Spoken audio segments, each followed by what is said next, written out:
I pledge allegiance to the flag of the United States of America and to the republic for which it stands, one nation, under God, indivisible, with liberty and justice for all.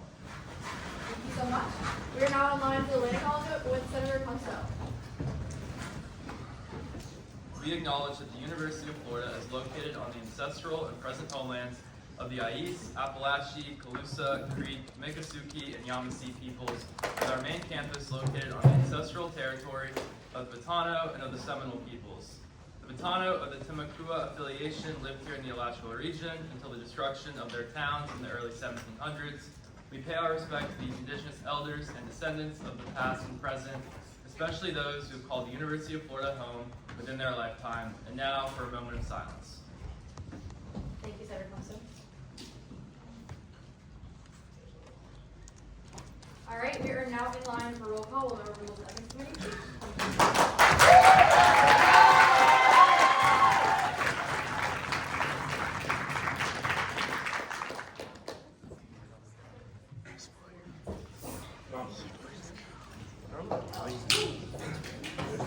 Adhikari. Here. Here Alexander. Here Andrews. Here Armstrong. Here Arora. Here Burnett. Here Basin. Bennett. I'm present. Here Lyons. Here Grameyer. Here Rava. Here Cafarada. Present. Here Kayla. Here Conger. Here. Here Cooper. Here Chada. No, Chava. Correa. Here. Here Comso. Here. Here Davis. Dees. Here. Here Campley. Dill. Here Donovan. Junin. Dodson. Here Felsin. Here Felix. Here Ferber. Here Pinfrock. Here Golesorkhi. Here Goyle. Here Greiser. Hancock. Here Herdman. Here Hudson. Here Idiculla. Here. Here Jacobson. Here Jones. Joshi. Here Katz. Here Kajabi. Here Kim. Here Kaiser. Lamardini. Here Lanier. Here Larsen. Here. Here Levy. Here Lewis. Here Litman. Here Lou. Here Lockwood. Lucan. Here Medina. Here Lamudi. Here Martin. Here Mayoga. Here Melman. Here Mentel. Here Menchik. Here Merowitz. Here Mirabel. Here Morris. Here Murphy. Here O'Malley. Here Horsey. Pasco. Here Patel. Here Pecora. Here Petros. Here Putnam. Here Ramsey. Here Rowe. Here Rubai. Here Sabadash. Here Sanctuarios. Here Salvador. Here Shaw. Shaw here. Shebakar. Here Simon. Here Smolinski. Here Sumner Charmerin. Stein. Here Schultz. Here Summerlin. Here Tolchi. Here Triggs. Verbenz. Wolsonovich. Here Yachik. Here Zegwitz. Jordakis. Is there anything I did not call? Yes. Donovan? Yes. Donovan here. Anyone else? No. There are 76 senators present. Thank you so much, Chair.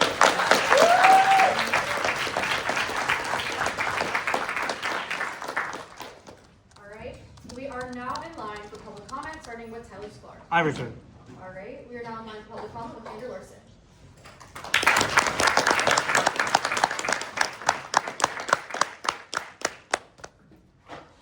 Good evening, Senators. Good evening. I have so much to get through in these next 5 minutes, so I'm going to be moving pretty pretty fast. First off, yes, your eyes are not deceiving you. A senator is giving public comment. For nearly 2 years, the rules and procedures of the Senate prohibited senators from delivering public comments. This was unconstitutional to our student body constitution, and the Supreme Court recently decided that that rule cannot be enforced. So here I am. Let this serve as a reminder that whether the majority has 50 seats, 90 seats, or all 100, we are still subject to following the rules, and we are still subject to accountability from the student body. Second, congratulations to the newly elected senators and executive officers. I am about to make a move that might catch some people off guard by objecting to the election results, and let me explain my reasoning as to why I'm about to do that. There is currently a elections complaint going through the judicial branch. It's currently in the appeals phase. We as senators, as the body that authorizes the election results, it's our due diligence to take these things seriously, and so that is what I am attempting to do here. However, please note that I wish each and every one of you a productive and exciting start to your term, and that my decision has nothing to do with the personalities involved, and I hope, I can't wait to see all the exciting things that you're going to do in your term. Congratulations. With that out of the way, I'm giving my goodbye speech a little bit early tonight. As we speak, I am sneaking out of a rehearsal right upstairs for the play that I'm currently in. It's called The Visit with the School of Theater and Dance. I'm playing a billionaire's eighth husband. It's pretty cool. Y'all should check it out. It's a fun one. It's a fun one. And I am needed back up there before they notice I'm gone. So, I'm giving my goodbye speech now. I deeply apologize to all of you giving your goodbye speech tonight that I won't be able to see it. You have my word, I will be watching that video and watching each and every word that all of you say, because it's been such an honor serving with you all, and I'm excited to hear the wonderful things that you have to leave for us. It has been one of the greatest privileges to represent the Yulee area, throwback, when I first got into the chamber, and for the past year, the College of the Arts in the chamber. Serving as a senator, as well as a member of the Campus Safety and Mobility Ad Hoc Committee and the Judiciary Committees, has been one of the absolute greatest privileges of my time as a student here at UF. It taught me so much about our community and the people who make it what it is, and I'm so thankful for all the opportunities I've had. Thank you to the people who showed me the importance of fighting for what's right on campus and giving me the community to do it. Here I have my list of names. Megan Laney, Annika Singh, Anjali Nagarajan, Kayla Goldstein, Anam Kanaidu, I like Anam Kanaidu, I can tell. Thank you to every senator that I've had the chance to serve on committee with, particularly the 3 committee chairs that I've had the opportunity to serve under, Joshua Yanchik, Abigail Melmed, and Matthew Bravo. You all have made serving on those committees a truly special experience, and I'm very grateful for each and every one of you. Thank you to the senators who showed me that leadership is an act of service and have inspired me throughout my time in the chamber. Antonio Hendricks, Raj Mia, Nathaniel Pilton, Simone Liang, Austin Britton, Julia Cipher, and Marco Salvador, and so many more. I am standing on the shoulders of giants every time I'm in this chamber. Most of all, thank you to the students that I've represented. I know I'm very biased, but I think College of the Arts students are some of the best constituents out there, and it has been just an absolute honor to serve them. My departure from the chamber marks the end of an era. Allow me to deliver a brief eulogy for change. For the past 5 years, change has served as a beacon of hope on campus. It has inspired so many students similar to myself to fight for a better UF, and a better UF we made. Organizational-based funding was doubled. A Green New Deal was passed, and yes, as crazy as it sounds, Marston was 24/7. Change was the longest-lasting non-system affiliated party in the modern UF student government era. It lasted 10 elections. Due to a combination of external pressures and our own internal failings, change's time is done. Our time has passed, but the movement that made it what it is and the people who are still hungry for that change are still just as active as ever. To the students demanding a better student government, keep fighting. Forward together, change with a lowercase c, forever. I have so many more thoughts, but not much more time. Outgoing senators expect an email. Incoming senators expect some more public comments. I'll be around. Our fight for a better campus cannot end when we leave the chamber. I know mine certainly won't. And from the bottom of my heart, thank you all so very, very much. Thank you.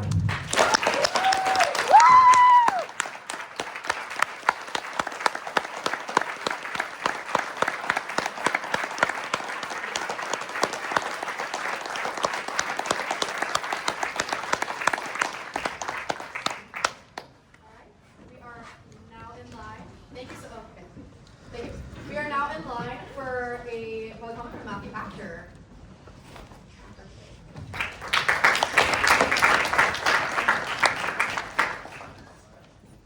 Sorry guys, it's gonna be tough to follow that one up.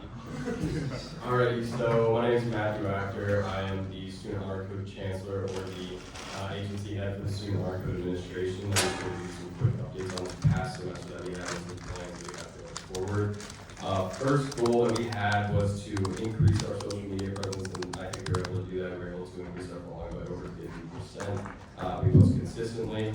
And then second, we wanted to host on-campus events. We definitely hosted a few on-campus events. We did trivia, we gave away merchandise, promoted on-campus resources, and most importantly, we educated students on areas of honor code that we felt that they were going to be in violation of most frequently.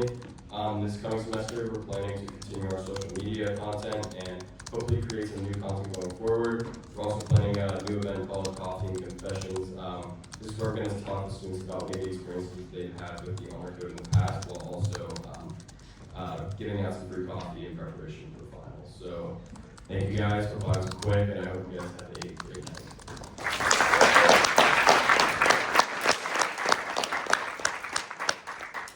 Thank you so much. We are now in line for Kayla Arora. I reserve. All right, we are now in line for Michael Lynn. Is Michael here? All right, that means we are back in line for Tyler Sklar.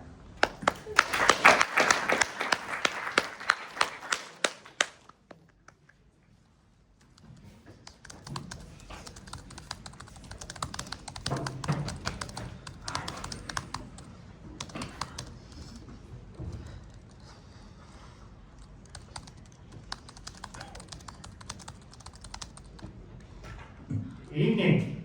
Good evening. All right, I'll just get to the point. We filed a legislative complaint, which is that Vision Party has filed 761.3 by applying unauthorized benefits through multiple real-life organizations, Sigma Kappa and Kappa Sigma. And these unauthorized benefits include points and Bennett attendance. And alongside their mechanism of composed voting by multiple fraternity authorities, they have been using this to win elections as part of the newest iteration of parties operated by a political machine known as the system.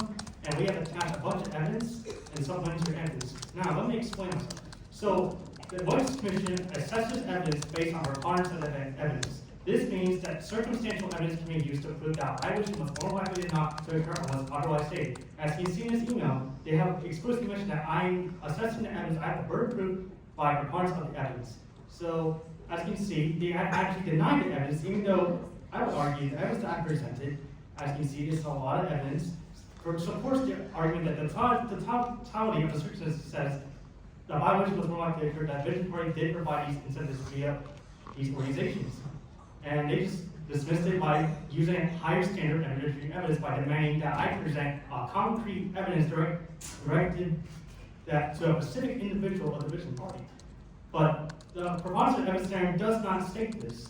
So we have actually filed an appeal on this, stating that these two codes must be interpreted harmoniously. That political party must be held liable for the acts of individual organizations supporting it. Which means that 761.3 says really means that no candidate or political party shall get offered funds or funds in any student group and get any benefit not authorized as by law, or to influence the votes of that student or member of organization. We're saying that the Vision Party has violated the statute by influencing the votes of Sigma Kappa and Kappa Sigma through unauthorized amendments of appointments and benefits. So as you see, and I established that a vote machine exists via court documents, and that vote machine has survived and reported itself via academic papers, and that they use a voting striking mechanism to basically vote the canvas. I mean, this is a vote, this is why we won the canvas. We have the last century. They use compulsory voting, and Vision Party's newest iteration has demonstrated by this evidence of a higher authority official orchestrating compulsory voting and collecting stickers via benefits. And we have articles for a pattern behavior of compulsory voting with benefits, and we have the newest set of evidence of 12 students who report being incentivized to report vote by sororities. So we have appealed this case to the Supreme Court today, and they held a preliminary hearing. And instead of giving us a fair oral hearing, a fair trial, they dismissed it on the basis that we didn't complete the appeal. We're supposed to apparently provide them the official transcript of the Legislative Commission meeting of what they exactly said. And including all this evidence. However, we filed this appeal based on the interpretation of the statutes, preponderance of the evidence, and the interpretation of these two statutes of harmonies. We're not asking them to interpret the evidence. The Elections Commission is a fact-based body organization. Fact-based body or lower court. It's a tribunal. And the Supreme Court is supposed to just simply establish the interpretation of law based on the law they know, which is basically saying they can assess legal questions from appeals. So, under Article Section 3C, the Supreme Court has the ability to subpoena the official transcript from the Elections Commission to get what they need and the evidence, and they really do require such evidence, and they decide not to. So we're going to file an appeal of the appeal tonight to challenge that decision, because we are arguing that that decision was not giving us a fair shot. They scheduled this meeting like a few days after we filed the complaint, and we have also filed a recusal motion because they are all affiliate members of where we can besides one justice. They did not acknowledge that recusal motion, and they decided to dismiss the complaint based on the fact they didn't do their job to do a subpoena of the official transcript to just learn what the Elections Commission said, and he said, no, what we were basically doing was just hearsay, even though the Elections Commission has the evidence. All they have to do is subpoena that from them. So we're going to submit that appeal, and I believe that we will prevail. As stated, the law is the law, no matter what the facts are. The court was not asked to look at the facts. They were asked to interpret the law, and if they will not abide by the law, we will compel them to do so. Justice will prevail. Thank you.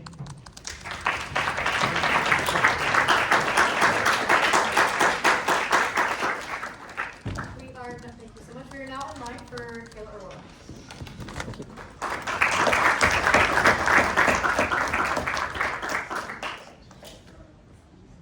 You have 5 minutes when you're ready. All right, good evening, everyone. Good evening. I'm assuming you guys are doing well. I saw your election results. Almost a unanimous win. 100 seats for the same party. That's amazing. And let's go over some of the things you have done in the past year. You created a new agency that takes away power from PSU and their political affairs cabinet for an organization that does almost no activism and almost entirely does events. You removed the section of your student government laws that required you to talk to club leaders about the funding grants and their requirements. You completely severed your connection with Acknowledgement and refused to allow them to author or sponsor bills. You changed your Indigenous people's recognition to remove parts regarding diversity, equity, inclusion, or historical context. You removed the requirement of the student body president to create a legislative agenda and let the people's student government and the student body know what their plans are. You've eliminated seats for multiple students, such as accounting and construction seats, which were merged into larger mega blocks, and you've added a requirement for 20 senators to co-sign a veto for funding in order for that veto to even be considered. Now, obviously, that's a short summary of some of the things you guys have did, but most of your other bills were resolutions in support of other things, not actually to do things. Your work this semester was very limited, and you've done very little to try and do more. In fact, almost all the bills passed that actually did something for the general student body were passed by the only independent in the Senate body, which I'm very pleased to have as my friend. Let's keep it simple. Your work has been very limited this semester, and I don't expect for it to be any better, especially given you have unanimous consent for the next few meetings. The way the people in the U.S. Student Senate have worked to reduce student rights is abhorrent. From creating a 37-seat mass block of voters off campus, to reducing Senate and Senator rights for ability to public comment, you have destroyed the constitutionally guaranteed rights for U.S. students and student government. I really hope somebody does something about the student rep situation here, and I am so hopeful that you as representatives do something for the student body. The system you have all built in student government is sad. In fact, a quote from a former change official explains it pretty simply. Quote, "Its only main purpose is to pretend to give the illusion of students having a say." That quote was from a former change Senate President, Oscar. And to quote Bob Graham, quote, "It is harder to run for the U.S. Student Senate than any other legislative body." I'll finish this simply. Do better. Thank you. All right, thank you. I see Michael came in. You were welcome to come down to public comment now.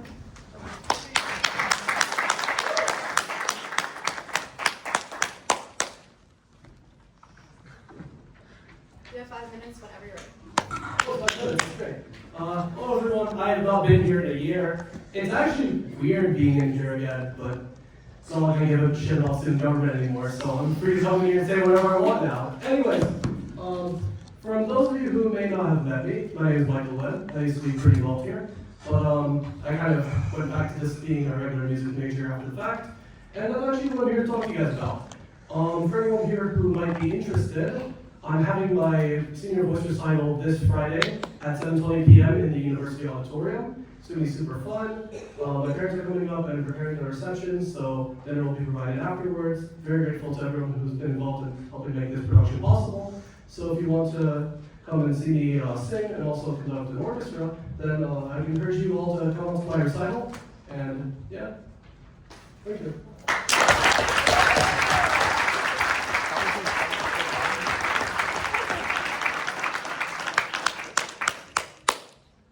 All right, thank you so much, Michael Liv. All right, it's time for the exciting stuff. We are now in line for Senate Awards. So I'm going to explain this real quick, kind of for everyone whose first awards or for the senator, maybe new senators in the back. There's two awards: the John Michael Stratton Award, and there is the Paul Clark Memorial Award. So John Michael Stratton Award is for an individual senator in this chamber that has done an outstanding job this year. Anyone in the chamber can nominate someone else, but that is what the first award is for. And the second award is for the Paul Clark Memorial Award. So with that award, you will be nominating a chairperson that you believe has done an exemplary job, and those will be also through a nomination process, always through a vote. And I want to explain beforehand, whoever is nominated will step out of the room, and whoever wins the nomination, no one tell them. They are not supposed to know until the end of the year student government banquet award. So, like I said again, everyone who's nominated will step outside, and no one tell the person who wins that they won. Good? All right. Do I hear any nominations for the John Michael Stratton Memorial Award? Chairwoman Melman. I'd like to nominate Eva Abra. All right. Where is she? Senator Avera, do you accept? Yes. All right. Do I hear a second? All right. Do I hear any other? Senator Wolsonovich. I'd like to nominate Senator Noor. Golesorkhi. Senator Golesorkhi, do you accept? Second. Yes. Okay. Do I hear a second? Second. Second. All right. Senator Golesorkhi, you accept that as well. Do I have any other nominations? Yes. I nominate Krystal Felix. All right. Senator Felix Burton, do you accept? Yeah. Sure. Do I hear a second? Second. All right. You may also step outside. Do I hear any other nominations?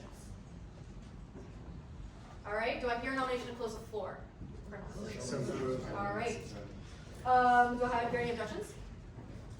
Hearing none, I'm allowing them to leave the room. We will now move into a roll call vote for this award. Sorry. All right. We will now move into a roll call vote for this award. Will the RNE chair please come and announce the names on the roster? Woo!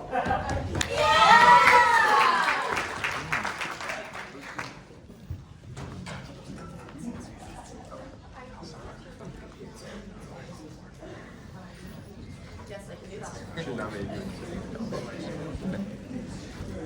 Your name will be swinging. I assume you're going to nominate. Adhikari.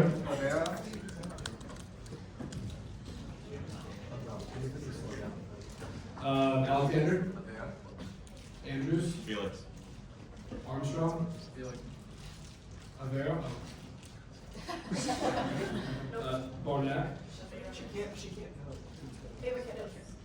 It doesn't matter. You just say the names. Just say the names. Barnett.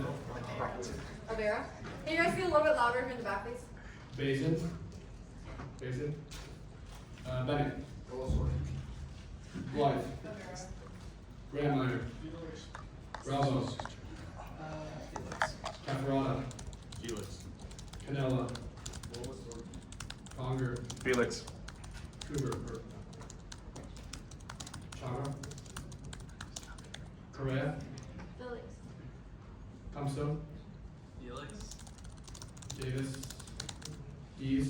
Felix. DeCampley. Dill. Donovan. Dunan. Johnson. Goldstein.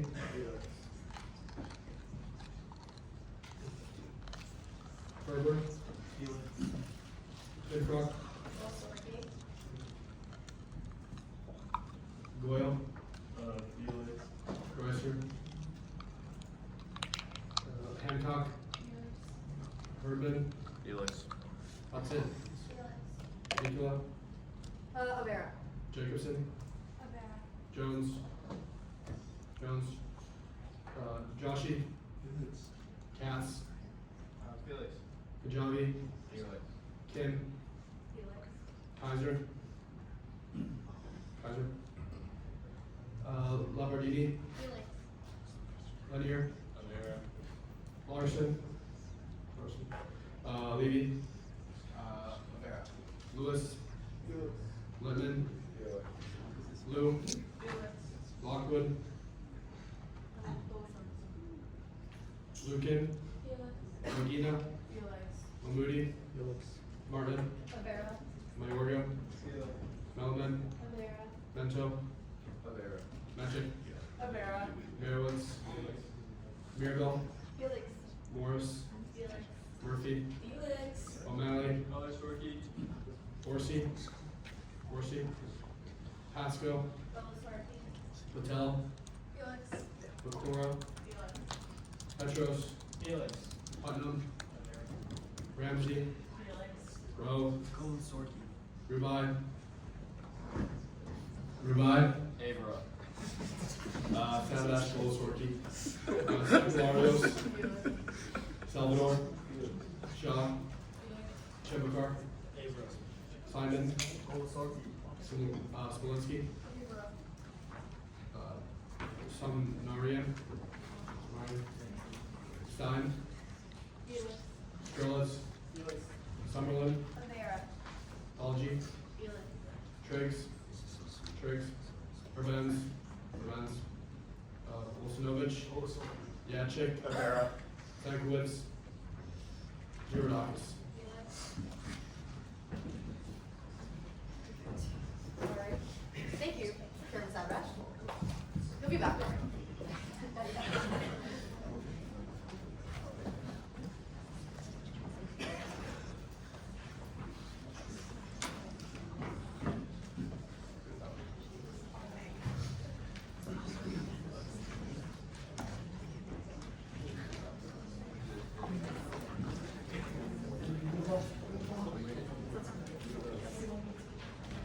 Alright, don't get them yet, sorry. I'm also going to do it. Alright, with the majority vote of 43, Krystal Felix has won the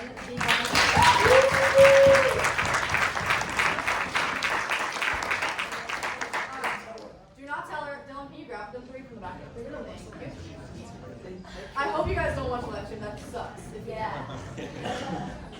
Senator Herbert? Yes. What are we supposed to indicate on the voter record, like yes or no? Just yes. Yes. I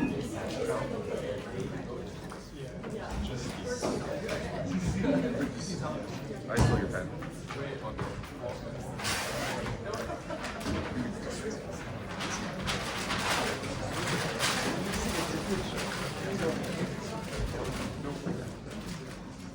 No, I know. He's so great. It's a shame that he wasn't Yes, Senator Herbert. Yes. Our nominations for the Fall Clark Memorial Award open to only permanent committee chairs or ad hoc committee chairs. It's just the permanent standing committees. Thank you. You good? All right, we're now going to the same process we just did, but for our standing committee chairs. So do I hear any nominations for the Hall Clark Memorial? Whoa, whoa, whoa. Is Senator Johnson? I nominate Marco Salvador. Yeah, what? Corner. Do I hear a second? Second. Senator Chairman Salvador, do you accept? Okay. Do I hear any other senators or buckets? I nominate Chairwoman Kate Bidrock. Second, do you accept? Yes. All right, do I hear any nomination, Senator Rebecca? I nominate Chairman Sabadash. Do I hear a second? Second. Do you accept? Yes. All right. Chairman Sabadash? Nominate Chairman Abigail Mellon. All right. Do I have a second? Do you accept? All right, may all 4 chairs please exit the room?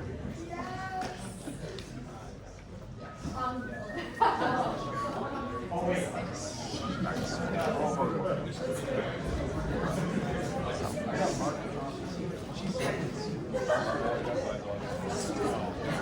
Yeah.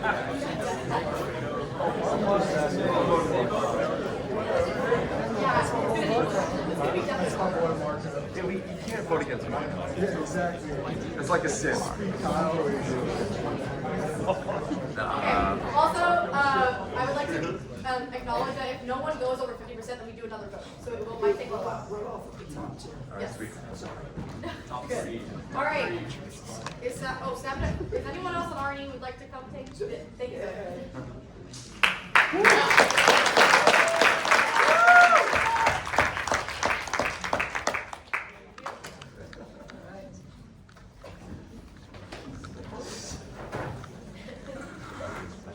Adhikari. Salvador.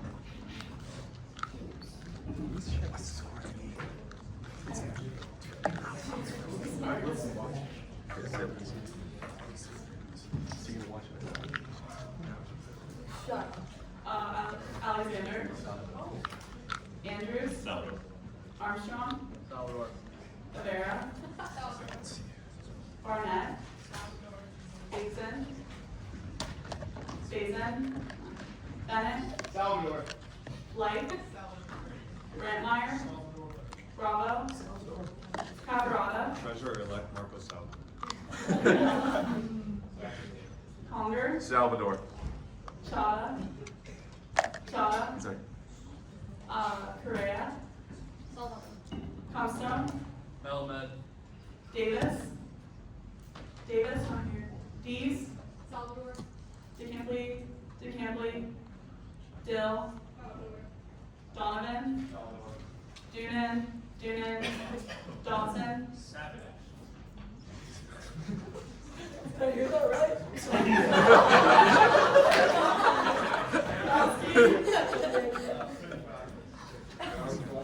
Felix. Berber. Finfrock. Not here. Golesorkhi. Doyle. Greiser. Not here. Hancock. Herdman. Salvador. Hudsites. Idiculla. Salvador. Jacobson. Jones. Joshi. Salvador. Katz. Salvador. Kajabi. Salvador. Kim. Salvador. Kaiser. Labradini. Salvador. Lanier. Salvador. Orson. Levy. Lewis.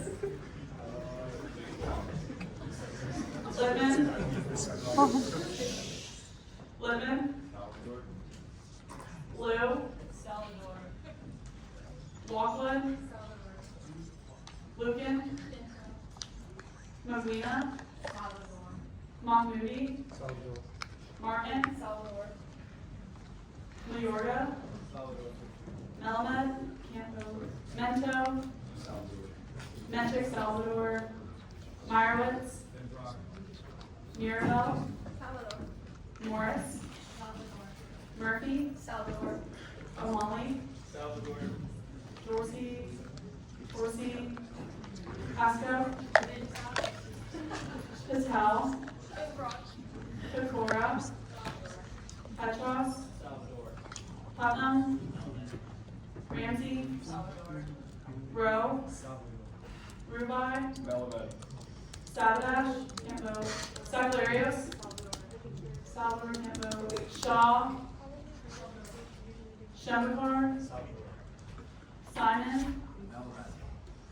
Smolensky. Somnarian. Stein. Strelitz. Summerlin.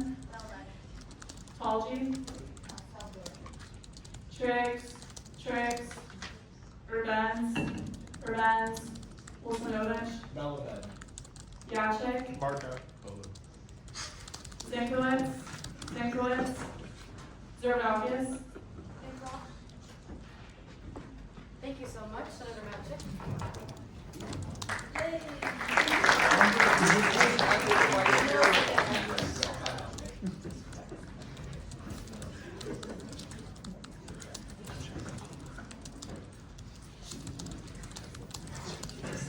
All right, so I thought we were going to go to the second election, but Chairman Salvador has votes just over the majority.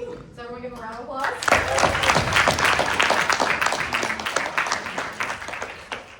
Look together.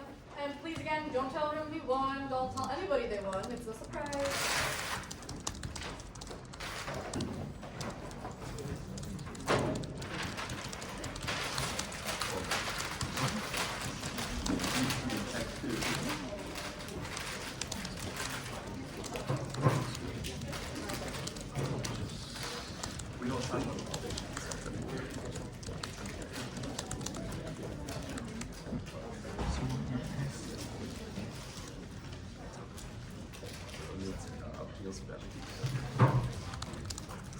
Where's that? He's coming, I think.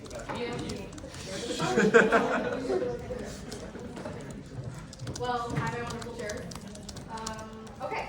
I'm not waiting for Sabadash, but thank you guys for stepping out. We are now in line for the validation of the spring 2026 election. Do I have our SOE?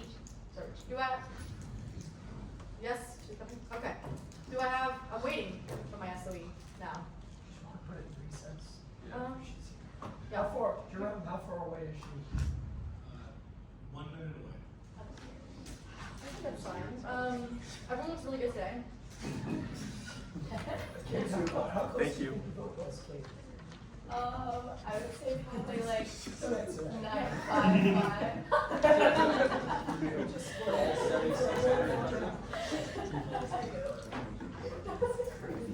Yeah, 10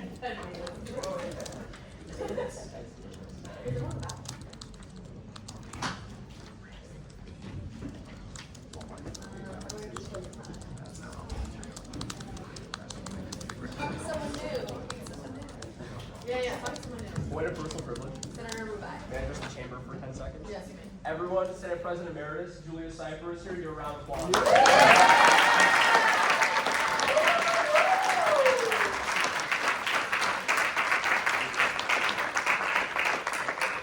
I'm going to also address the chamber.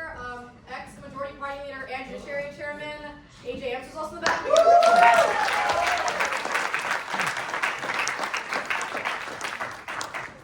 Oh, wait, I have another one. And ex-senator Levine is also in the back. Can we give her a round of applause?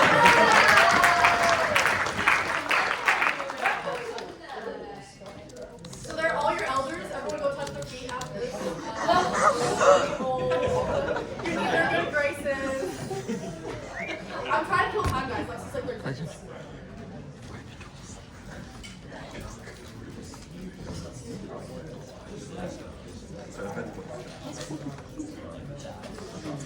Oh, dude, that's gross. That's so gross.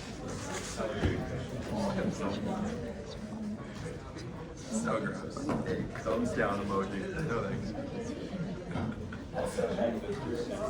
Sorry, if you're about it, on your sheet, just write, like, strike through the award and write down what's the number next to the award. Oh, hey, Queen. Hi. All right, Lexi, you now have time to show us the results. You guys have a pull up the results.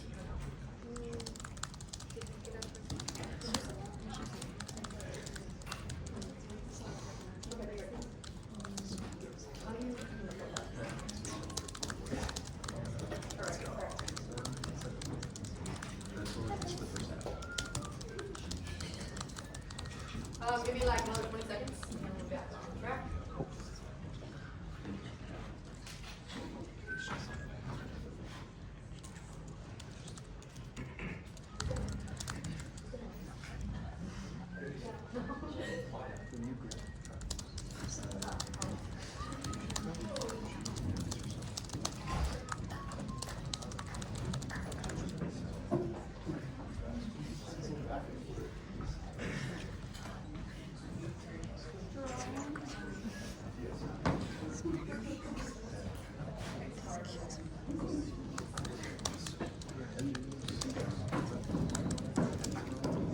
Just give up. Just give up. That's what I did. It's so bad. Just give up, bro. Just give up. It's not your fault. It's not your fault. Yeah, just what's that?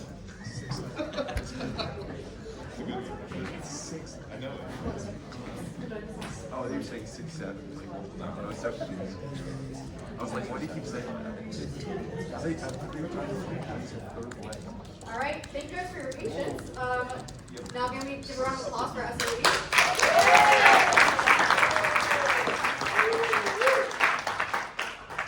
Hi everyone, I'm Salvador. If you haven't had a chance to meet me, I'm your supervisor of elections for a very short while longer, basically just right now. And so, without further ado, here are the election results for the spring 2026 elections.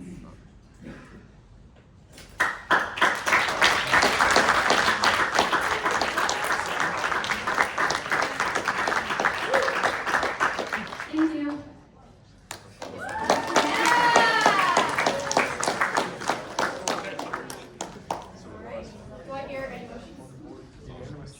Majority party preferred.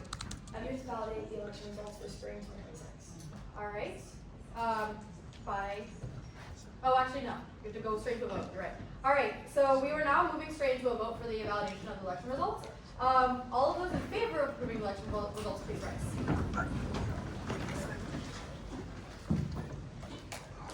Perfect. All right. Now you may be seated. All of those opposed, please rise. All right. All those abstain, please rise. All right. And the ayes of the chair, it has a clear convincing majority. Congratulations to all the new senators that have elected.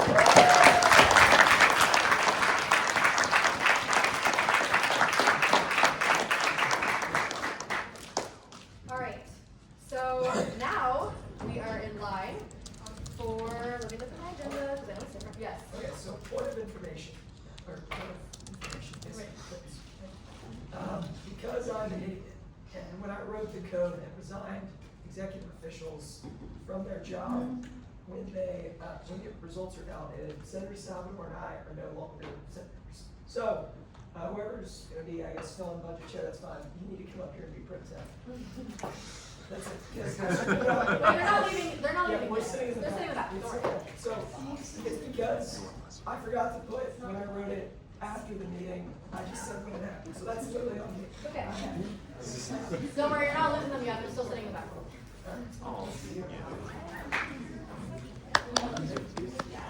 Yes, Zach. Let's bring around.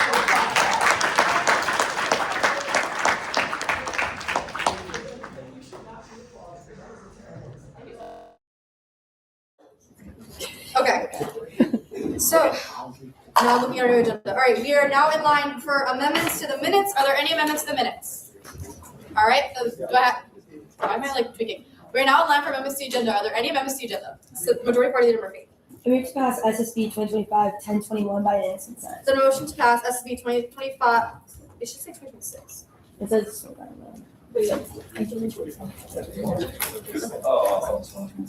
Okay, can you remake the motion to pass SSB 26?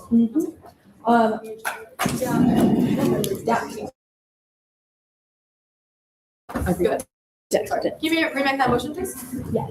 I move to pass SSB 2026-1021 by unanimous consent. Is there a motion to pass SSB 2026-1021 by unanimous consent? Are there objections? There's been an objection. Follow-up. Follow-up. I move to pass SSB 2026-1022 by unanimous consent. Is there a motion to approve SSB 2026-1022 by unanimous consent? Are there any objections? Hearing none, the motion passes. Follow-up. Follow-up. I move to pass SSB 2026-1023 by unanimous consent. Is there a motion to approve SSB 2026-1023 by unanimous consent? Are there any objections? Hearing none, the motion passes. Follow-up. Follow-up. I move to pass SSB 2026-1020 under second readings by unanimous consent. Is there a motion to pass SSB 2026-1020 under second reading by unanimous consent? Are there any objections? Hearing none, the motion passes. Follow-up. Follow-up. I move to adopt the agenda by unanimous consent. There's been a motion to adopt the agenda by unanimous consent. Are there any objections? All right. Thank you so much. We are now in line for, or do we have any executive officer reports here to speak today? President-elect Robert.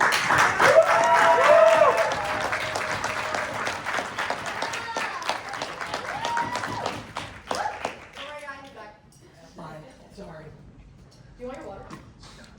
Actually, yes. So bad. Thank you.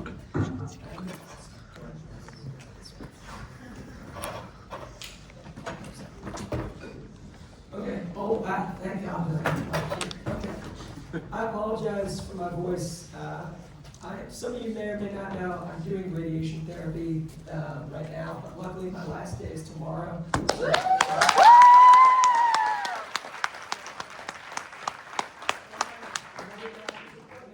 4 months, it's gonna be great, but they're radiating my throat, so yeah, I sound like dog shit. All right, but I have to give my goodbye speech here because I can't do a goodbye speech just because I'm not sleeping. All right, well, good evening. I did not write anything, so just be prepared for me to start ranting a little bit. I just have like a couple of bullet points. So, well, thank you all. The most important thing for me during my entire time in the Senate has been mentors, friends, and mentees. So I just want to shout out a couple of people and then leave you with some words that I'm going to try not to take too long. So very first and foremost, Aaron Rubai, my Senate mentor. That guy taught me everything I know. He is much, much smarter than me in every single way. I would not be where I am without that guy. I can't emphasize enough. Please talk to him. He's the Dean of Senate. He's really old. You'll get a lot of information out of him. But there is truly no person who I would rather have as a mentor, and nobody whose footsteps I would rather follow in every position, whether it was Judiciary chair to pro temp. He is an excellent, excellent leader. So anybody who's going to be a new freshman, please go up and meet him. Sakit Tamara, who's no longer here, former student body treasurer, pro temp, is my flex mentor. Incredible guy. He managed to balance med school, have a 4.0, and do all this stuff at the same time, which in itself deserves some type of award. But just a great person who is always there when you need him, and whenever you need to lean on him for help or guidance and advice. Philip McCready, my sister and mentor. Thanks for honestly showing me the best time at UF. He is the life of the party and is a very, very fun person to be around, and I need more of that. I'm a cranky guy, so I appreciate you, Phil. Charlotte Roberts, one of the kindest people I know, my GMOM, my FLC family. Alejandro Ortiz, who is my GG mentor. My God, that dude has been out here for a long time. You know, yeah. He is a fantastic guy. I wish him nothing but the best. And Elijah Files, my baby, my fraternity. Thank you for everything you've done for me. I met him probably like my first week here at UF. Incredibly stand-up dude, somebody who I'm going to be lifelong friends with. Jason Andriaccio, same thing, a great mentor from Delta Chi, appreciate him a lot. Code Levingood, former president, former senator, he's a great dude. Mason Solomon, I don't even know what to say about Mason. He's one of those people who you first meet him and you have no idea about all the crazy random things he knows about. He's like the fun fact king. I enjoy talking to him. I got to see him for the first time in over a year last week, and that was by far the highlight of my month, so thank you, Mason. Adrian Alonso, somebody who, even though I kick his ass in pool every week, is one of my closest friends. He's lost more money to me than he cares to say based on those games, but he's also an incredibly strong person who is one of those people who leads without talking a lot, and I really appreciate that as somebody who does talk a lot. So thank you, Adrian. Blake Cox, he is a fantastic student body president, and I'm looking forward to following his footsteps. Excellent, excellent mentor, and somebody who takes a lot of time out of their day to teach other people. AJ Amster, back there, thank you for all that you've done. Just somebody whose kindness I can always rely upon, whose judgment is always very sound. I'm thankful for that. Sammy Kingard, she's not here in DC, just a wonderful person. I mean, she's really like my Senate mom. I joke that Rubi's my dad and she's my mom, but she is a fantastic person, and I wish that you all got to be here when she was on the chair. Reagan McGurk, one of the toughest people I've ever known, somebody who pushes you to be better at all facets and saw something in me to make me a class president, so thank you, Reagan. Lakshmi Goyal, who's my flex chair. What a guy. For all you know, Lakshmi. He's a treasure of a human being, and he's doing great, great things in New York, and I'm excited to see what he does. Abby Whitaker, my flex mom, awesome, awesome lady. She is one of the kindest souls we meet, so please get a chance to say hi to Abby before she graduates. Sean Harkins is a law school here, sister and fam. What a beast. I love that guy. Brianna Flask, thank you for being the first SG person to ever say hi or how are you doing to me when I was here freshman year. Now we're moving to shout outs. Oh, actually, sorry. Freddie Rappaport, you're in the shout out section. We'll move you to mentors. Give me some advice, every now and then. Freddie is a better leader than I think almost anybody I've met on this campus. She's great at being somebody to take charge and fix problems when they're in the way. So I always appreciate that about her. Let's move to shout outs of people who, they're not mentors, mentees, somewhere between Andrew Larsen, a great senator, and somebody who I've luckily had the privilege of becoming friends with.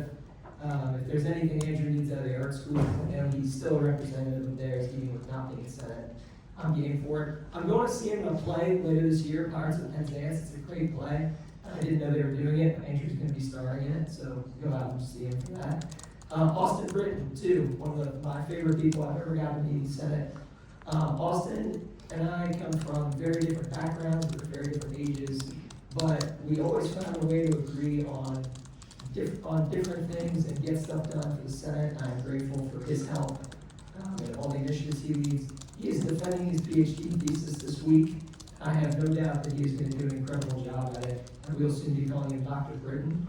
Marco Salvador and Donovan Francois, thank you very much for bearing with me through this campaign. I'm excited to serve with you guys for next year. Maya Idiculla, thank you for being an incredible Senate President. I've had the great honor of working with a lot of people in the Senate, and Maya's confidence, knowledge of the codes, expertise when it comes to a lot of these matters is second to none. So I'm very thankful to have her as the Senate President and grateful to serve alongside her. Noor, Golesorkhi, thank you for being there when it matters most. Thank you for listening to some of my stupid calls over the past 6 months when I need just anyone to talk to. And thank you for being a great friend. I really mean that. Mason Silverstein, same thing. Pretty much all the same applies. Thank you for being a great friend too. Cole Bennett, the guy's, I think, the living embodiment of the SIG app. Man, he is, sorry, I just had to get a joke. But I really appreciate all the hard work you put in. Probably, there are a lot of people who are hard workers with administrative tasks and legislation, and Cole is that. But there are very few people who are willing to do jobs that other people won't to such a high degree. And I think Cole is exactly one of those people. Whether it's just tabling hours or standing out there in the hot sun, he is that guy, believe me. Zoe Menchik as well, thank you for your friendship and guidance over the last couple months. Zoe, she's Dr. Jekyll and Mr. Hyde. She'll get mad at you behind closed doors, and then she'll be the nicest person of all time to you another day. No, I'm just kidding. Zoe's a fantastic leader, and I'm grateful to have had her help lead our campaign with Cole. I'm gonna miss seeing her around as much now. She'll be staying in Senate. I'm out. Caroline Potts, thank you for being one of my first friends really at UF in general. In the same flex class Senate. She's an incredible leader. She got a lot done for us with that transportation and bus covering bill that she's worked on with the traffic courts, and probably one of the most productive senators we've had during my time here, a dear friend. Mia Filaramo, an extremely intelligent person who will never give herself enough credit, so I will for her. Thank you for being a great friend for all of the time that I've known you. You're a truly incredible person. Ioel, where is he? Where's Ioel? There he is. Thank you for all the times you checked up on me over the past couple months, sharing some of your personal stories with me. That keeps me going. I don't know when I met you. Probably like in summer Senate, maybe like yeah. And just getting to talk to this guy. My tabling shift was probably for an hour. I was probably there for 4 hours just talking to him. Please, if you get the chance to go talk to him after the meeting ends. Ari Marowitz, thank you very much for all of your leadership throughout the campaign. Thank you for being a great friend. Aaron Joshi, excited to see what you do. Somebody who I've had the privilege of working with many times. And he is very good, and I know will excel in his new capacities over the next year. Josh Dorsey, thank you. Where's Dorsey? Yeah, thank you for being a great friend. He's not. Sister and fam. Whatever, he's not here, but he's fine. Sarah Rodriguez, thank you for being so kind to me all the time. You might have deserved it. Jocelyn Riley, thank you for being incredibly kind to me. And yeah, she is a wonderful human being to be around. Just get a chance to talk to her. Jonathan Bedeen and Jason Von Holton, thank you for being the two people I sat next to in the Senate for a million years. Those guys are hilarious. I once stood up to do the Pledge of Allegiance, did it, and then afterwards I found my shoes were tied together because Jason did it, and I tripped over myself and fell into a chair. Thank you, Jason. Aaliyah Henley, one of the nicest people I know, and a great, great friend. I've had the privilege of knowing a lot of great leaders, but Aaliyah is among the 1 percentile of them. Krystal, Felix, thank you for all the energy you always bring. Cosby Crew, wherever you are, for life. Julius Cipher, thank you for being great Senate President, teaching me what you have to know. We butted heads a couple times, but Julie always honestly was right. I was there with me. Molly Murphy, thank you very much. Molly once tried to say I was her unofficial mentor. I'm a lot dumber than Molly, so that's, if anything, she taught me a lot more. Abigail, thank you for being a great Judiciary chair. You've done better with the role than I possibly could imagine. Thank you. Phoenix, thank you for being a great committee member. Also, all the people I ever served with on Judiciary, thank you. It was truly a great time. I'm lucky to have done it. Ashley James, one of the sweetest people I know, probably wrote me she wrote a letter to my house after all my health stuff happened, and it was one of the best letters I ever received, and throughout the past couple months, will always cherish it. I read it to myself every time. I need a little reminder or something, so thank you, Ashley. Carly, shout out Carly. She knows where she's at. Shout out Annabella Vigna. Annabella, one of the kindest leaders I know. She puts a lot of faith in people whenever they need it, and I'm very, very grateful that she's done the same for me. Thank you. And Joe Levine, shout out as well. Thank you for being, I feel like, the only person I can talk to about some things. Definitely like a kind uncle, Felix. He's pretty old back there, but no, he's a great guy. I'm lucky to have gotten to know him the course of time. Eric Davies, thank you for being a great friend. I really appreciate all the stuff you did for me, and every leadership capacity Eric's always been in. I feel like nobody's ever had to tell him what he has to do. He always just gets it done. So he's a great leader. Emma Jabor, Ava Rathett, thank you both very much, my Jack's friends. I see Emma in the back there. They're all handed me. Then Emma Fullerton as well. Thank you very much for your leadership during your time in Senate. And Madeline Creason, probably my very best friend on this whole campus. Somebody I did preview staff with. Probably the person I go to whenever I'm in need of anything. So I really want to thank Madeline. I know she's watching. That stream probably is here if you were I'm sorry. All right, now we get to the mentees section. All the Delta Chi guys, thank you. Congrats on all you are doing. I'm extremely, extremely proud of you. Ava Vera, somebody who I've gotten to know a lot more the past year. Ava, where are you? Can I tell them the story of what happened, of how you became my chief of staff? Okay, so Ava, basically all the committee apps through the first week or so of fall had passed, and Ava gave me a call one day after all the interviews had happened and was like, hey, I just wanted to talk to you about ways in which I could get more involved in Senate because all the committee apps had closed and I forgot to submit my application to them. Well, she called me right in the middle of me getting chemotherapy, so I was sitting there, I was half drunk, basically, and felt like, all right, it sounds really good, Ava. And I was like, there's some roles would you be interested in basically doing administrative work? And she said, sure. And I went, all right, I'll get back to you. Hung up the phone and then fell asleep.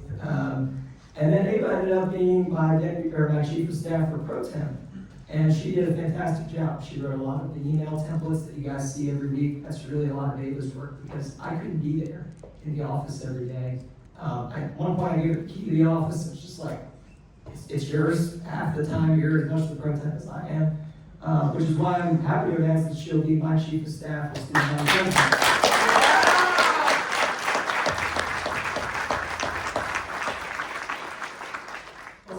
She did not have to resign Senate until April 20th, so she can stay senator per codes.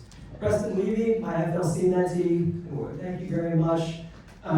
one of the best friends I've gotten to have. It's been incredible to watch you grow and lead in the different capacities that you've been in over the course of the last year or so that I've, or 2 years I should say now, that I've really gotten to see it. It's been so exciting to watch you go from FLC to Senate, the same route. Quite a few people in our family have taken, so it's just been great to get to watch all you do. Love you, man. That's awesome. Brooke the Campley, she's not really my auntie. Brooke would probably say she's not, but I've been on enough phone calls with Brooke talking about involvement stuff where I feel like she is just a great person, and I hope you all get the chance to learn from Brooke.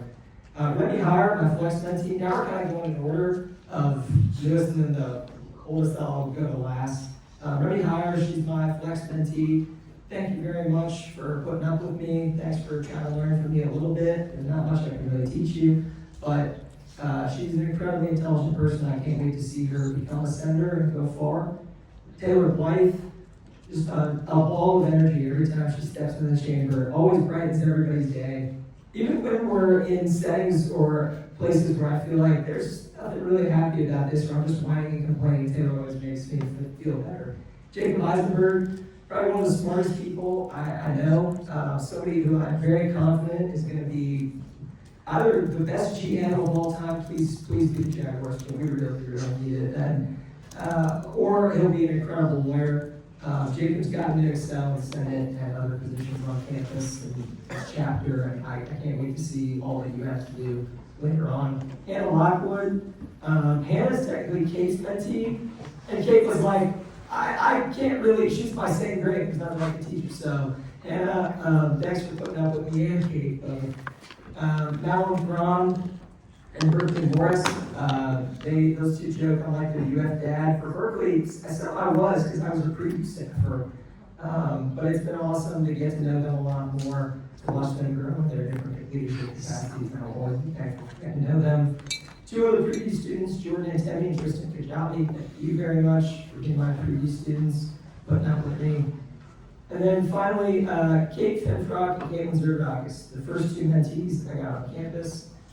The first two people I ever really had the chance to try to mentor. I was a very poor mentor in high school. I didn't really never make time for a lot of people. I was a lot more closed off. What the two of them made me realize is you just have to find the right person on a mentor, and then it'll work out. It'll work out both for you and it'll work out for them. They brought a joy to my time in SG that I did not have at all my freshman year. And so I am eternally grateful to both of them for making this a great experience. It is really a lot more they're doing than you see and you ever will know. So thank you to both of you. All right. How long have I gone? Is this too long? I didn't time your executive. All right, whatever. You gotta make a rule for that or something. All right, just a couple last minute remarks. There's a rule, but A couple last minute remarks. All right, so just don't take your job for granted. To any new senators, please do not. The Senate's success is the school's success, and I am rooting hard for all of you. Now, please do things outside of the Senate to make a difference. Be in different clubs, be in different student orgs. I'm part of Gator Billiards Club. That's one of my favorite things I get to do. I'll actually get to go there the whole time on Tuesdays now instead of just right before Senate, which is great. Please remember that titles don't mean you're smarter than anyone. Trust me, I am by far one of the dumbest people in this room, and I'm perfectly fine with admitting that. It's a testament to our student body that we have so many smart people in so many different schools or colleges. At the same time, though, if you're incredibly smart and you have a great title, again, take advice from the people around you. It's going to be something that you'll cherish and that it'll make you a better senator, essentially. And just one final thing for me. After election results were announced, I took a walk around 10 p.m.-ish around campus, just after everybody was kind of celebrating. Just kind of walking, taking in the silence. I haven't really gotten to stroll around campus to think in about a year. I thought it was what a weird year it's been for me. But I got to go back to I went back to something that a pastor of mine told me after a conversation we had following my diagnosis of what happened to me. He said, strength in this life and happiness in the next. Now, again, this is not a religious sermon. I'm not going to go off on you for that. But if you know me, I'm not really one for self-pity, crying over anything, big or small, even before any of this. And I feel like after it just kind of made that even more so. And one of my first thoughts after I got on the medical news was, how do I find a way to keep my job and stay in school and be in Senate? I missed the first meeting after that, but I came to all the rest, and all the drives to and from Gainesville kind of make you think a lot. And on those drives, I did a lot of writing throughout that time. I did a lot of writing all throughout the last couple months because you're not around anybody most of the time. And one of the quotes that stuck with me that I saw was, and I don't know who it's from, so I'm sorry, but only when you've been in the deepest of valleys do you ever know how magnificent it is to be on the highest mountain. Now, most of you might think that the mountain I'm referring to is me becoming president or something like that. It's not. The highest mountain that I am very looking forward to getting back to is a normal life. Going on long walks, being able to stay out late, playing basketball, seeing friends whenever you want. And I appreciate normal more than hopefully any of you, but probably most of you will ever be able to understand. I really do. So my last message to you is to appreciate the normal of college, the normal of going to class, the normal of seeing people here, everywhere else, just going to get lunch. Now, to be honest with you, it's a little grim, but it's not really. My lifespan has been kind of reduced. Chemo and radiation have long-term side effects. Well, the amount I did will ultimately come back to bite me. I don't know when, but it probably will. But I'm not going to spend any moment thinking about that, never have, never will, because the rest of my time at UF and my life is going to be trying to live my version of normal and being a lot happier because I was able to go through all this and realize the importance of it. So please just stop and look around once in a while and appreciate the great normal of the place that you are at and all that all of you have achieved. It is a true testament to all your leadership that you're here today and that you're even at this university. So that's it for me. I really appreciate it. Go Gators and go Cats.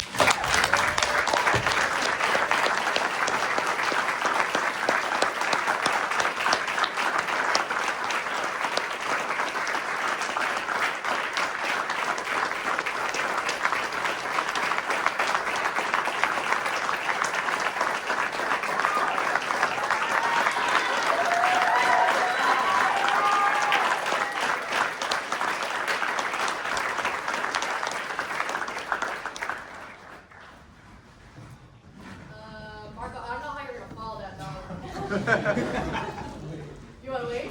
All right. Well, now we're inviting Treasurer-elect Salvador to the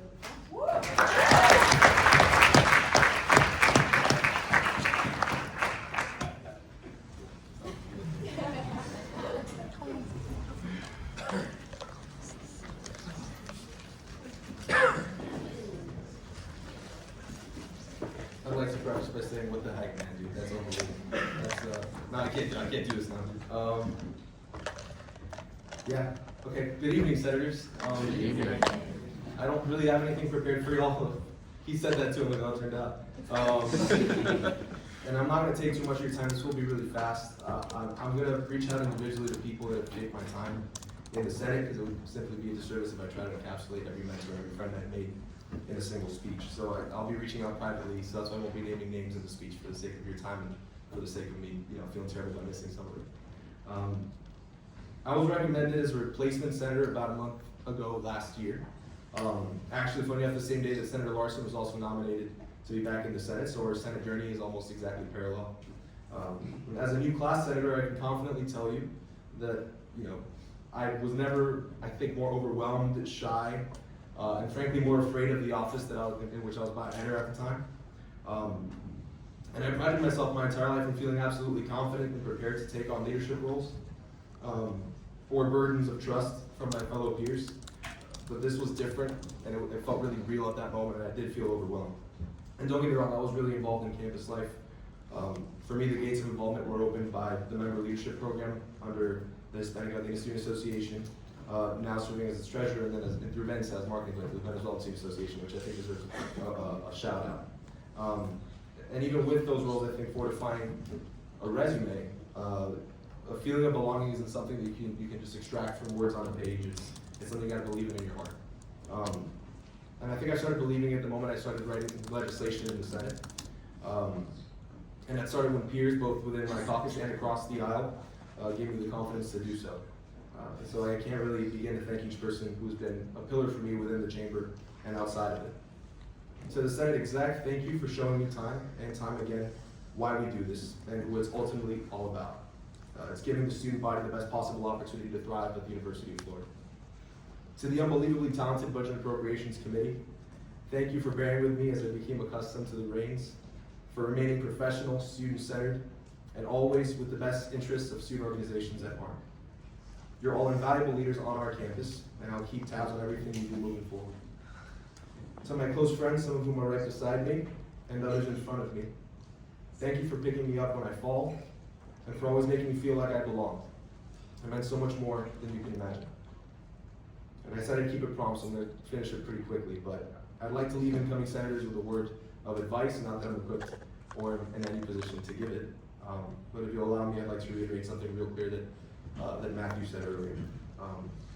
All of you, each and every single one of you, deserves the office that you are about to be sworn into. You have been equal to this task, and you have met the moment, and you've been elected by your peers to represent the student body in one of the most prestigious leadership positions at this university. And as someone whose days in the Senate felt like a blink, always remember to make the most of this honor. Senate is not a resume point.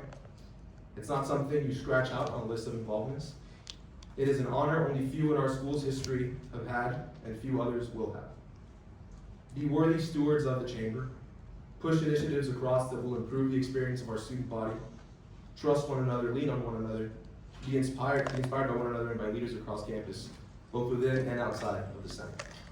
And never lose sight of who you do this for. Remain connected to students from all corners of campus to the best of your ability, because that's why we're here. That's why we're here. Carry the office with dignity, with respect, and with wisdom. And I know that that's a philosophy that the President-elect, the Vice President-elect, and myself will carry forward to our next positions, and I can bet that you will too. It's a bittersweet moment for me. I feel like the time kind of passed by real quick. I took a picture just last year, and for my mom and for my girlfriend, it was like, hey, first day in Senate. And it meant the world to me to even be a part of this family. That's what it became. And that's a growing family that I know I'll be a part of forever. Know that I will always be available to all of you. I can't wait to work with all of you eventually, maybe future initiatives, both in the legislative and executive branch. So please take care of our chamber. Congratulations again, senators-elect. I'm wishing you all the success in the world. God bless you all, and go Gators.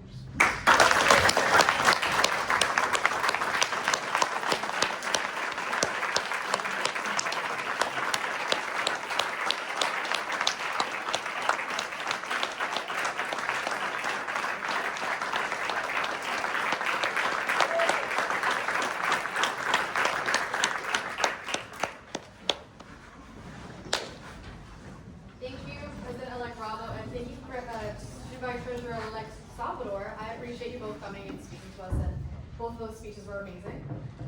We are now in line for the judicial officer reports. Is there anyone from the judicial office?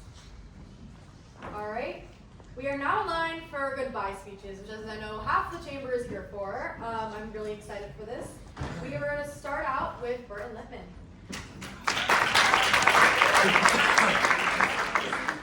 Yeah, that's fine. Burton had to go, but he will get his speech delivered by Ioel.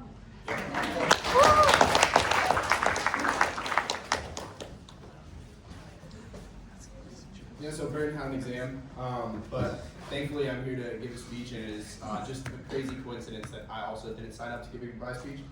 From Burton, he says, "Good evening, senators."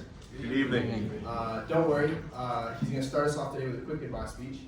He wanted to use his time tonight to congratulate the new incoming senators and thank the Senate exec and our committee chairs for all the hard work they've done.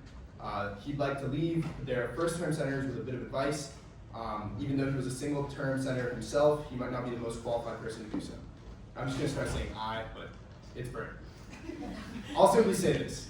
Institutions are fragile things. They're built on trust, not titles, on service, not status. Too often, we're comfortable with the title, forgetting that our legitimacy is renewed through our service.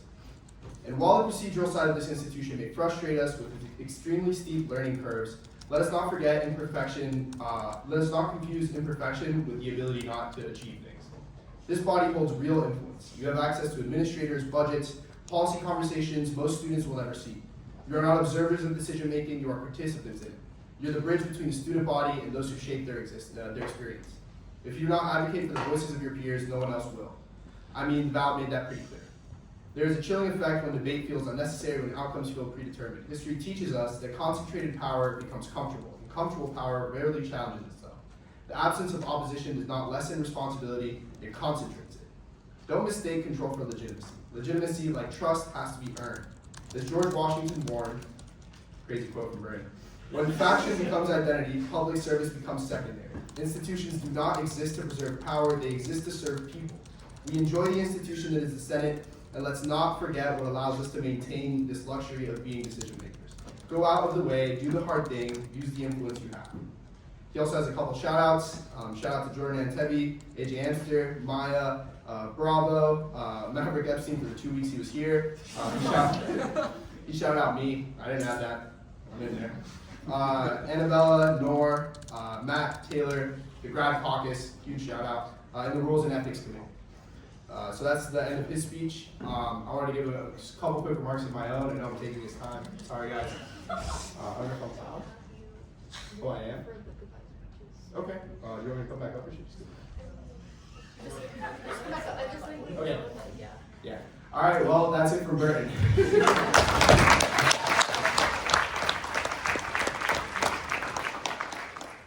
Thank you, Burton / Ioel. I appreciate that. We are now in line for Andrew Larsen. I don't see him here. He did. That means we are now in line for Zach Wolsonovich.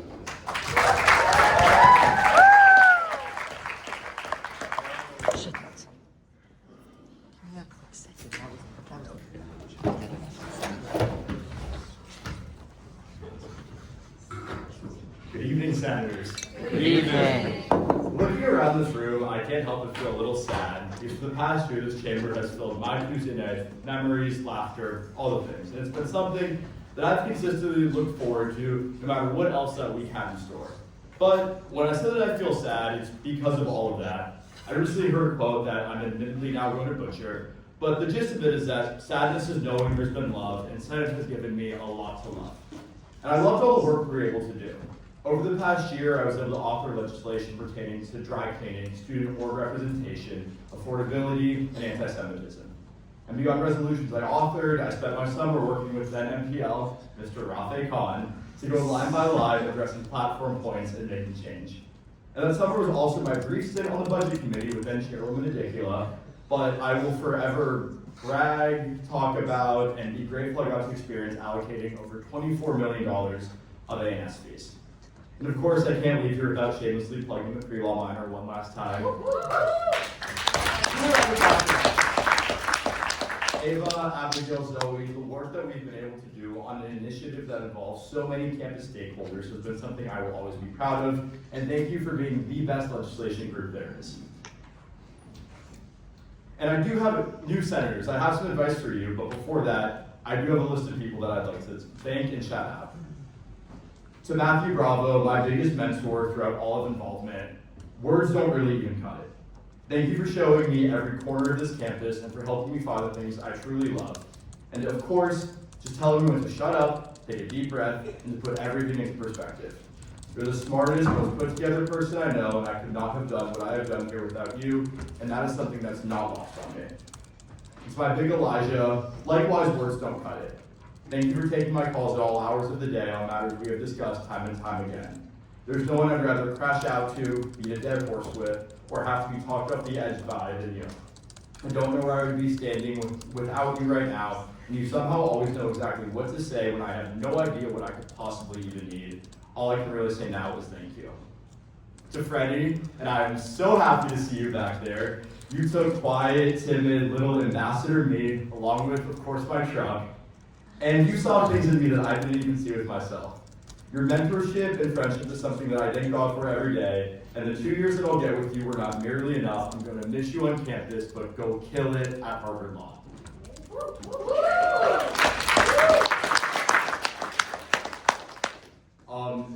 A lot of you don't know him, but Tyler Kendrick, my FFLP mentor, if you have had the pleasure of meeting TK, he's truly the smartest person you will ever meet. He taught me things that I didn't even know I needed to know, taught me things I didn't know existed, and was the most productive and most, just kept everything in such perspective and taught me what it meant to be intentional here and why and how to be involved for all of the right reasons. Noor, where do I even start? You balance everything you do like the ringleader of a circus in a way like no other. Thank you for being such a strong support figure and mentor. You've always held me to a standard higher than I thought was possible, and you've made me better in all areas of life because of that. Burton, she's the most professional and put together person you will ever meet. She gave me my start with involvement and is still someone that I rely on in my roles today, and I'm truly thankful for her and always will be. Annabella, my TT, likewise, where do I even start? You're such a kind person and have gone out of your way time and time again to help me, even though it does you no good, and that's something that I will always appreciate.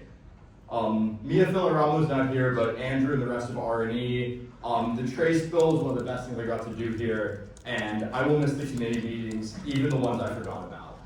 Now, a lot of you have probably heard the story, but my sister-own, Bryn Dubin, she gave me my tour to UF when I wasn't quite sure what I wanted to do with my life, told me I had to come get involved, and look where we are now, so of course have to give her the shout out and the thank you. Caitlin, the first person in Vision that I ever met, flipping Beatty freshman ball will always be the most fun I've ever had on campaign, and I never thought I'd say this, but I would do anything for another 12-hour tabling day there. Abigail, I'm not going to air it out tonight, but that godforsaken day we met, I knew we'd be long and good friends, and I'm very proud of what you've accomplished, and will always be there to cheer you on. Julia Pasco, we've just had fun here. From you winning the engineering seat to then playtime over the summer and now, and everything between, it's just been a really great time, and I'm so proud of what you're able to do in this chamber in only a year. So I said mentor Emma Jabor, thank you for also forgetting to fill out the mentor-mentee preference form, so they had no choice but to pair us together. I don't think we've actually ever officially talked about Senate, but I really think that's the beauty of that relationship. And then to my Senate mentee, Mr. Simon, you're so much smarter than I am, and I'm so impressed with what you've already been able to do, and truly cannot wait to see what else. And then to just rattle off a few quickly, because I've been rambling on now. Some of these guys are here, some are not, but Kate and Molly, my FFLP friends, Drew, Jake, Ella, some of my closest friends, Margot and Cole, Budget, Co, one of my big mentors, Aaron and Julia, learning from the chamber has been great. AJ, have to give you a shout out. Danielle, Ashley, Madeline Creason, Macy and Amelia, my probably two closest friends in involvement. Thank you for dealing with my craziness, and I love dealing with yours at the same time. Sarah Rodriguez, there we go. And then, of course, my other mentee, Stella. Just thank you, all of you, in one way or another. You've made my time here and the rest of my involvement just a little better. And now for the part that I hope you've been waiting for. New senators in the back, hi, welcome to the chamber. You should all be proud of yourselves, but your work has just started, so here's what I want you to know. Dream big. There is so much that you can do. And to that note, I want to address someone specific right now. Ava, when you came to me with the pre-law idea, I'm not going to lie, I thought you were crazy and a summer senator that really didn't know better. And I thought this was one of those ideas that would fizzle out without any progress. Boy, was I wrong. Little did I know what we'd accomplish and what you specifically would do, and I think we would all be better senators and people if we had a little bit more of you in us. So to everyone else, dream as big as possible. Wait for someone to tell you no, and then find a way to make that a yes. No dream is too big. The only limiting factor is you. Make friends, not enemies. Right now, there's an unprecedented time in the Senate to make meaningful change. And that said, it is not the time to fight within. It's not the time to try to compete with one another, because you succeed when your peers succeed, and you fail when your peers fail. The people sitting next to you are your newest group of friends, and together you'll write legislation, you'll sit on committees, and hopefully you'll have fun outside the chamber. These are allies, they're not adversaries, don't forget that. Use the people that have been here. Everyone sitting in front of you has spent at least a semester here, some of them multiple, Aaron a lot. That comes with knowledge and experience, and they will help you, but they will only help if you ask. Whether it be going to their office hours, having a coffee chat, or just plopping yourself down with someone new at a meeting saying, hi, nice to meet you. Don't waste the biggest resource at your disposal. I said this earlier when I thanked Bravo, but just know when to shut up and listen. I think that was something that I learned quickly. You'll take in a lot, just be quiet, nod your head, listen. Especially like those of you who are young, you don't know everything, you kind of know very little coming in here. So just don't be afraid to not know anything and just listen and take it all in. And then lastly, Senate is only as good as the senators. And you can sit on your laptop and do your homework and not join a committee and go your whole term without writing legislation. And no one's really gonna stop you, but then why were you here? Work hard, do something with your time. Be proactive, take initiative, find the thing you love and run with it.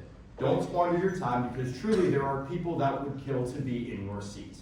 And okay, I've talked for a while now, I'm gonna wrap it up. But to everyone here, those I wish that were too, thank you for truly the best year in this chamber. I learned things about myself, made some of my best friends, but most importantly, I was able to serve my constituents and do something with my time.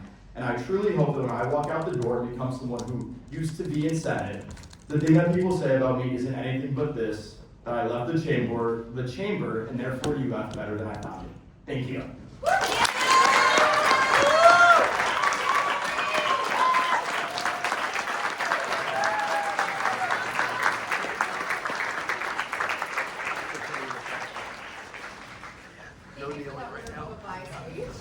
We are now in line for a goodbye speech from Senator Adhikari.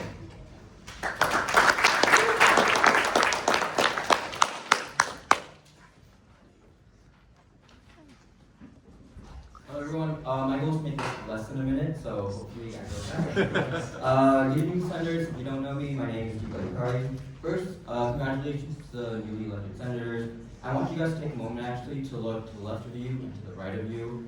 And if you don't know that person yet, wave, say hi, introduce yourself. Because I think one of my favorite parts of Senate is just walking in, recognizing people I know. Maybe I don't even talk to them that much, but if I recognize them, I'll be like, hey, what's up? And that's could be a highlight of your day, especially if you're having a bad day. To everyone else here, whether we're close or not, I want to say thank you for being this incredible experience. So many meaningful opportunities in my life, and also the way my outlook of life has changed because of this chamber, and for that, I'm truly grateful. And a special thank you to the graduate caucus. You guys have all been instrumental in my development and have taught me more than you guys probably realize. Unfortunately, since I am leaving, the average age of you guys is going to go up a lot, but that's okay. And an even bigger shout out to Ms. Casper Benz. I think she's been the biggest mentor to me here, and she's not here tonight, but I still need to, I'd be remiss not to mention her at all. She's tolerated me, bothered her 24/7 about literally everything and anything, and I'm deeply thankful for her mentorship. And I'm proud I got served alongside all of you. If you see me on campus or out, feel free to wave or say hi. Thank you and have a good night.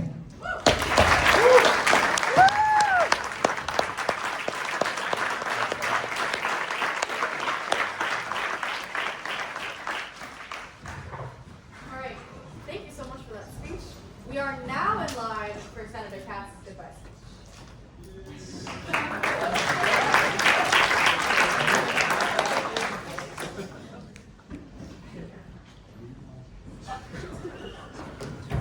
You have 10 minutes whenever you're ready.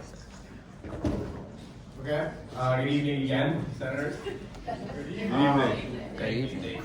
I may have written this in the few minutes I had between Burton's speech and my own, but I still stand that it'll be a great speech. I have great advice to give.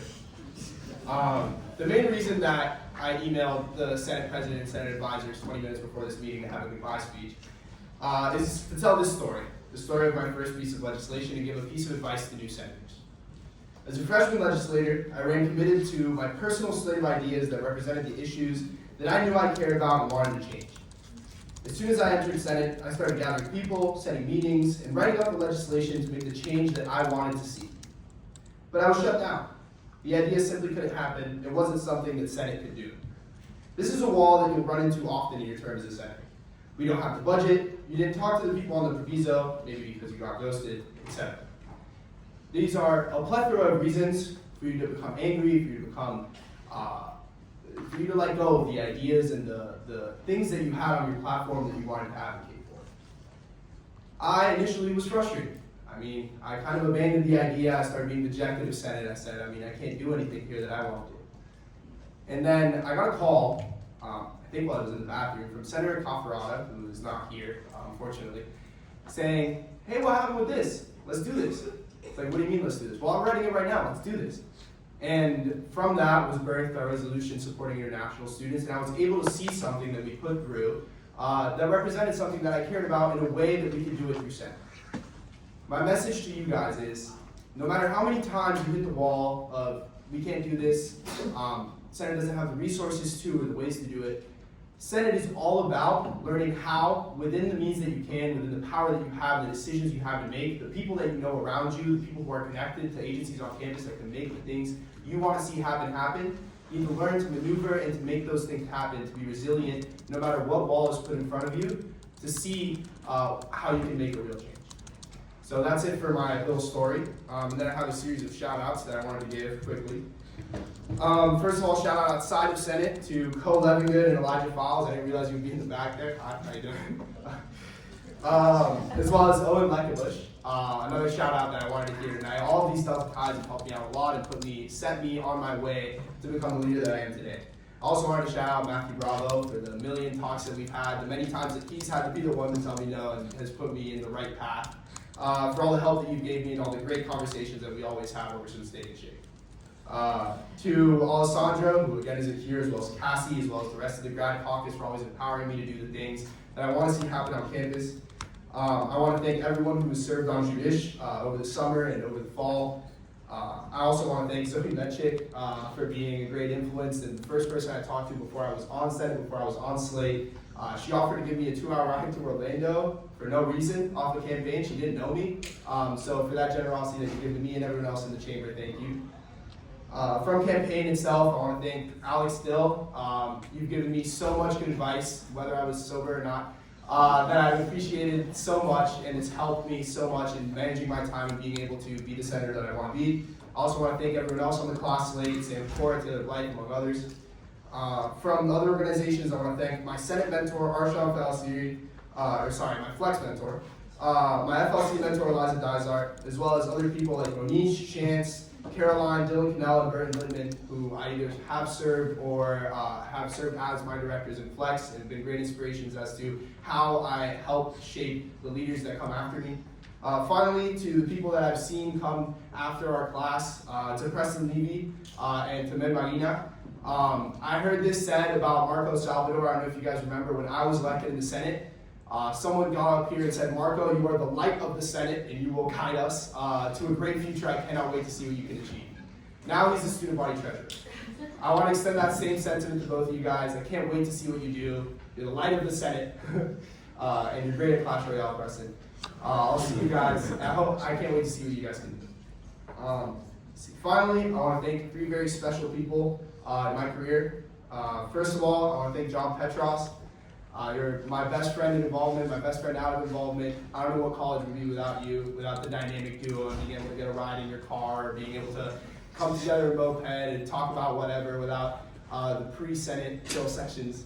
All of those things, I'm very, very grateful. To Marco Salvador, my Senate mentor proper, always swaggy, incredible fits, and always has a smile and kind words to say to me that's encouraged me so much to keep going in the right direction. Finally, to my big and my fraternity, to ex-MPL and ex-replacement Senator Rafe Khan for helping shape the way that I interact with others, that I believe in myself, and in putting me in the right steps to chase what I want to do within and without a Senate. That's all. Thank you.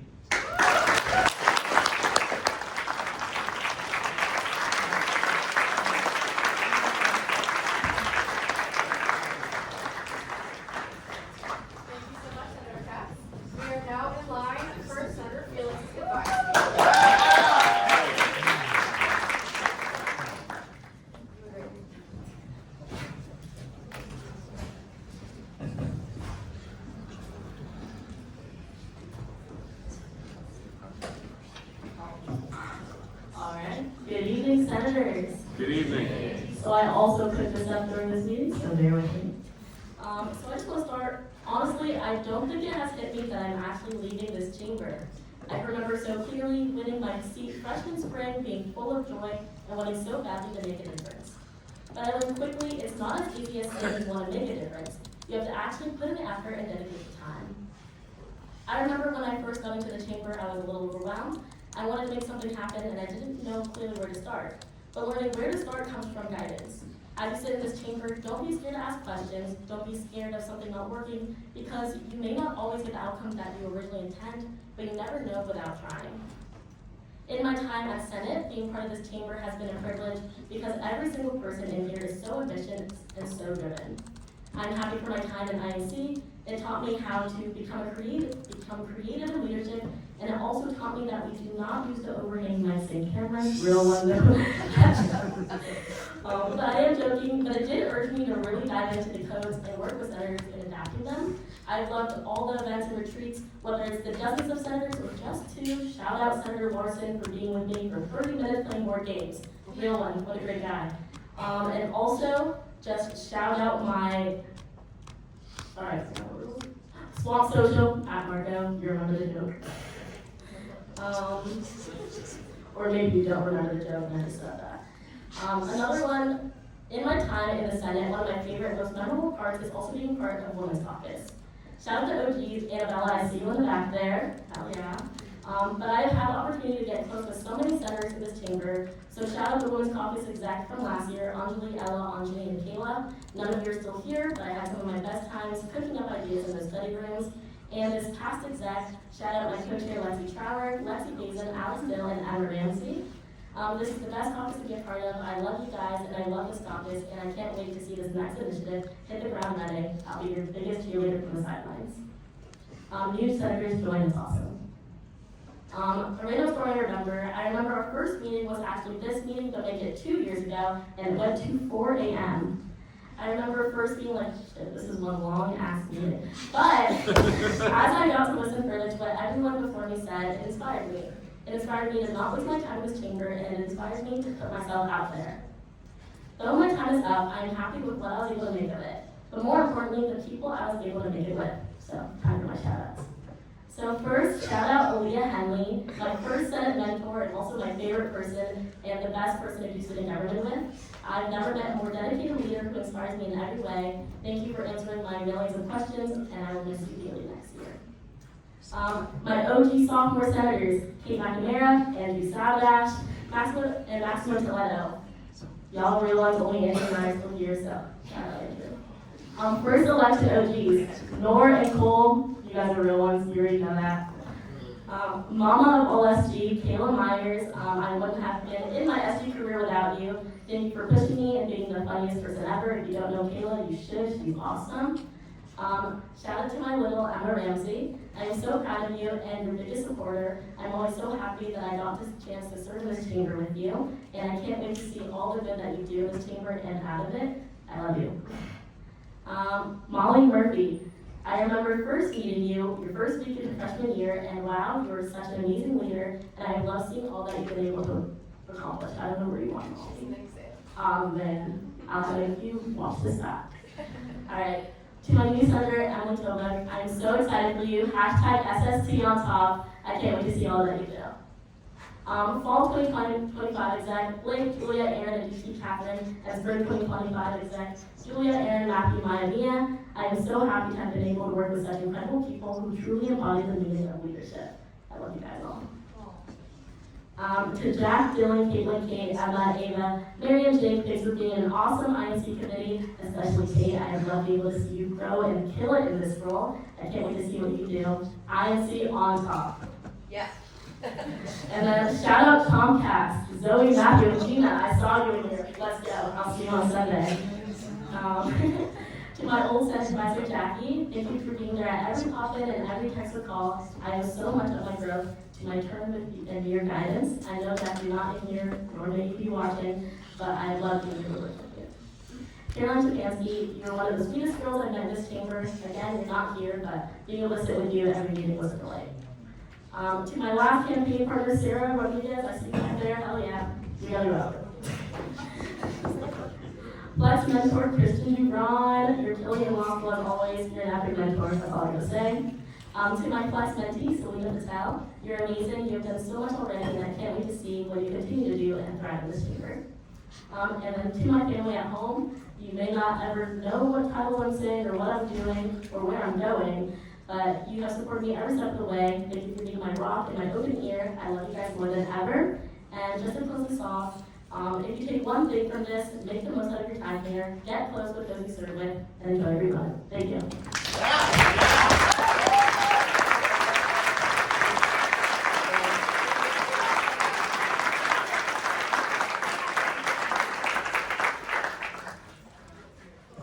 Thank you, Senator Felix. I appreciate all the time you spent with us. And we are now live for Chairman Sabadash's goodbye speech.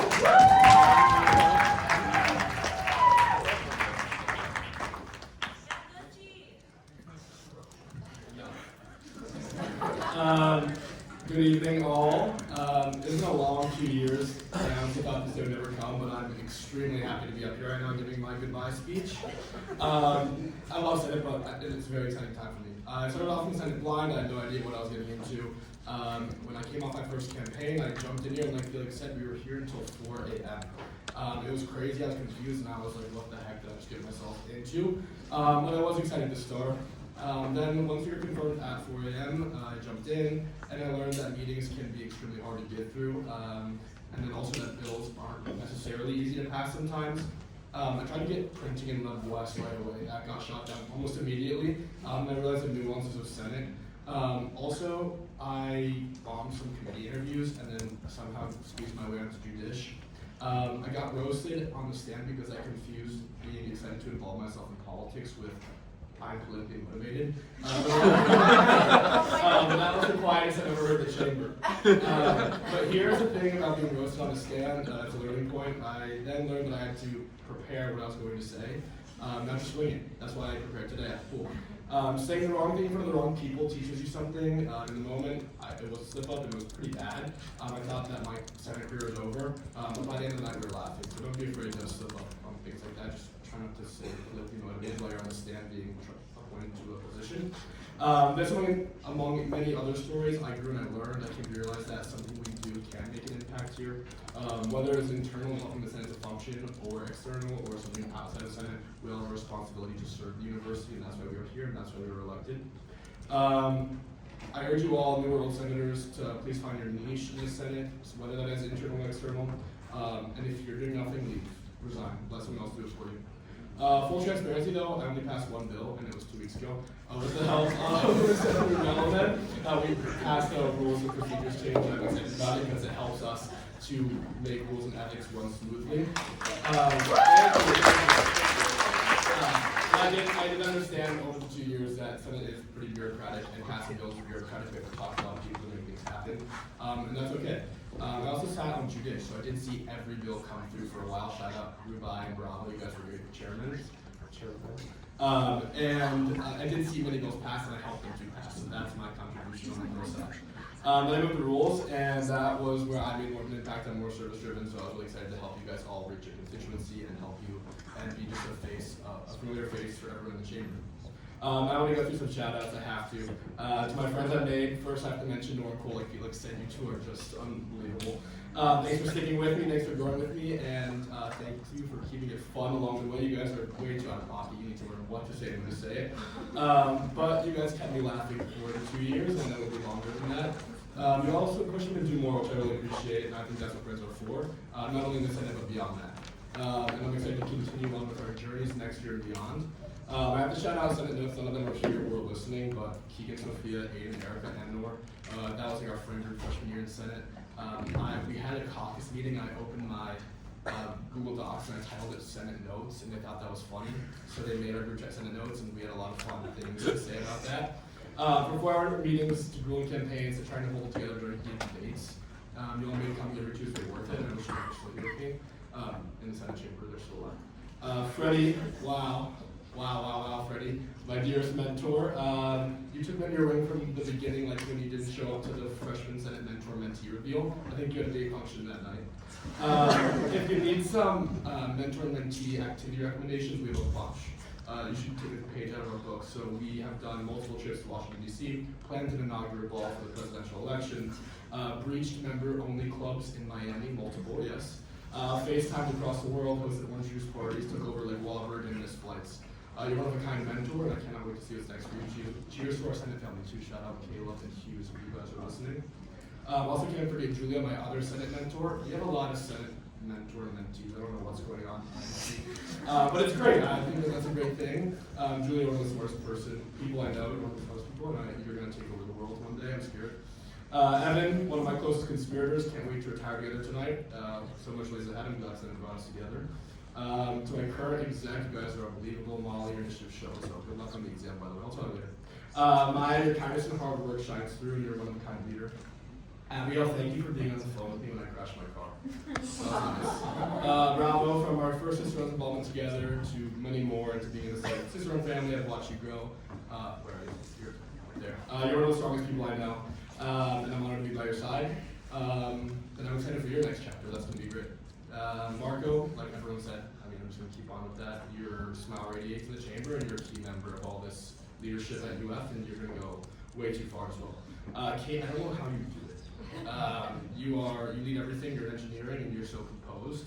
How do you do it? And Zoe, you're great. I'm excited for you. It's been great working with you. That just goes to show how lucky we are to be surrounded by people like this. They're truly incredible, and I think that we with each other, because we can be resources for each other. Mia Filaramo, I kind of have to mention her. What can I say about you? You made my life easy and hard most of the time. You were the best and only R&D chair I have ever seen besides myself, and you built a great committee for me and helped me with spreadsheets. So thank you. Some quick shout outs. Other than that, Becky, Burton, Cooper, Hughes, Monisha, Leah, Josh, Aaron, you guys all made this great, and it was awesome to be here with you. And then to close, I want to share some advice. Firstly, you don't have to write a bill for it to matter. You don't have to write a bill to matter. Maybe I'm just trying to protect myself, but I think that you can make an impact without doing that as often as other people. Don't get me wrong, resolutions are great, but you are here to represent and vouch for your constituents, so please do that accordingly. Whether that is helping the senator understand something, contributing to a committee, there are so many pathways in Senate to contribute meaningfully. Second, make friends. This place can be awesome if you have the right people. Get dinner with them before, go watch movies afterwards, write a bill with people, sit next to someone new, meet everyone. Met some of my closest friends here, doesn't matter the age or affiliation, they might one day be in business with you, or one day might be able to help you. Not that that's why you should make friends, but it is something that you should know. Third, let yourself be bad at things, get help on a bill, go stand and embarrass yourself on the stand and say, don't say you're politically motivated, but maybe say something else to make another story in here. You will laugh, you will learn, we're in college, it's okay, we're young. Fourth, prioritize yourself. No one ever told me going through all this, but focus on school, that's why we're here. I think I put involvement first too many times and I fell behind, and that was bad. So focus on school, because yes, Senate's a resume line, but it won't get you a job, it won't get you into grad school. It's a part of that, but focus on school and focus on yourself. Find the balance. I came to Senate with some expectations, and I came out with totally different realities. I found the people, I learned, I served, but it is my time. Thank you all for working with me. I hope I helped you with absences and constituencies, but do not, and I mean do not, text me again. I'm not going to know anything, text whoever's next. I retire. I wish you all the best of luck. If any of you need me, I'll be at the pool or at the Supreme Court. My work isn't done. You'll be hearing from me soon. Good night, go Gators.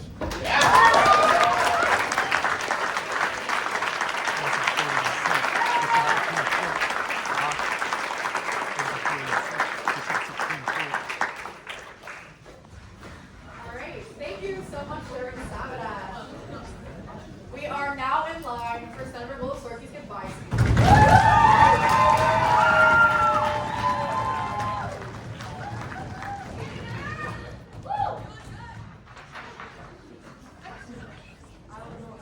Noor! Lovely. Alrighty. Good evening, Senators. Good evening. It feels like just yesterday I was a freshman standing outside at the crack of dawn campaigning to win my seat. I had no idea what I was getting myself into. Missing class to stand outside for hours and ask people if they knew about the upcoming student government election. Time flies faster than you know it. When I think back on these past years, spending way too many hours of college in this chamber, so much change, reflection, and important individuals come to mind. I walked into this chamber as an eager freshman girl from DC who thought she had her entire life figured out and I'm leaving this chamber tonight with the utmost discipline, reliability, authenticity built from the many failures and experiences formed between these walls and with the people in this room. UF was never part of my plan. I never wanted to come here. I didn't even know what the school was. I took a chance, I flipped a coin, and landed on heads, and May 15th of my senior year committed to college here. If I'm being honest, I came to college for a fun time. I wanted to do the whole SEC thing. I didn't really have aspirations of being involved, going to 3 meetings a day, or anything along the lines of student government. Giving up every single Tuesday night of my college career taught me discipline and sacrifices for the commitments you make. Staying here till 3 in the morning tested my patience, and boy is it short. And spending hours on a Sunday arguing the same legality of a bill forced me to live in the moment. I never thought I'd be a local at TAPS, and that transportation and parking services would be my calling and what I would commit to. I made it my obligation if elected to make something happen, whatever that would be.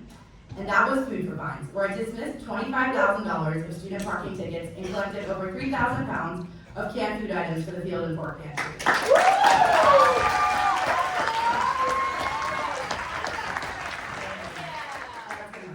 Later going on to serve as Chief Justice of the Student Traffic Court, overseeing a pool of $300,000 for the Court of Associate Justices, managing a large pot of money made up of student ticket revenue to institute transportation and campus improvements. You have the opportunity to build relationships with university administrations, key stakeholders, university committees, so build them. Put your foot in the door. I remember writing that email to secure a meeting with the CFO of UF the first month into my term as a freshman senator. Many people doubted me, laughed at me, didn't take me seriously. I was just a freshman girl.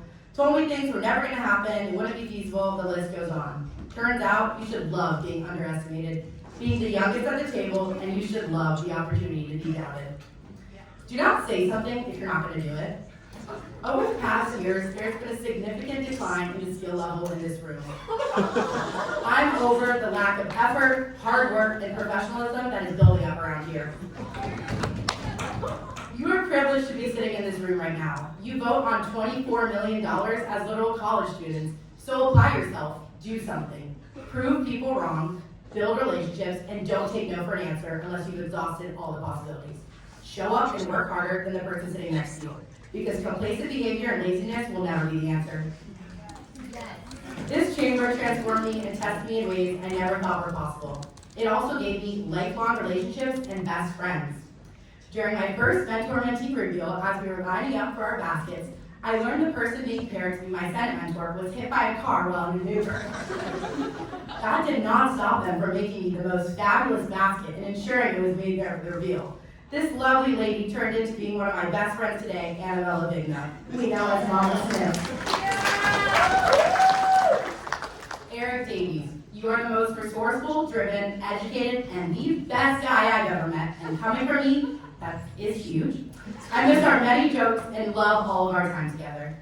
To Freddie, the older sister I never had, thank you for being my role model, mentor, and always keeping me in check.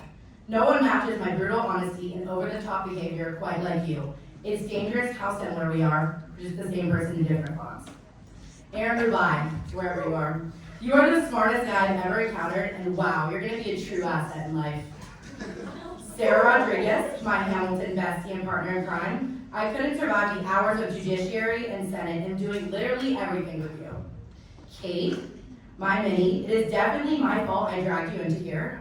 You make me so proud, and you approach everything with a level of class and intellectualism that is beyond your years. I cannot wait to see you slay as majority party leader. Miss Selena, I can't wait to see all you accomplish. Your future is very bright, and I absolutely adore everything about you. Marco, I remember having class together and not knowing who you were and clearly what you'd become. You were so well-spoken, personable, and light up every room you walk into. Zach, you justify my ridiculous actions and taste like no other. You are the hardest worker, and I hope you know how much I admire that about you. We need more of you around here. Burton and my mentee, Mr. Rowe, I can't wait to see all you guys have accomplished in your careers at UF. Make me proud. Mr. Simon, wherever you are. Who would have ever never thought how similar we are. You are so educated and a true intellect, and let me tell you, that will set you apart in most rooms in life. I know you will not let me down.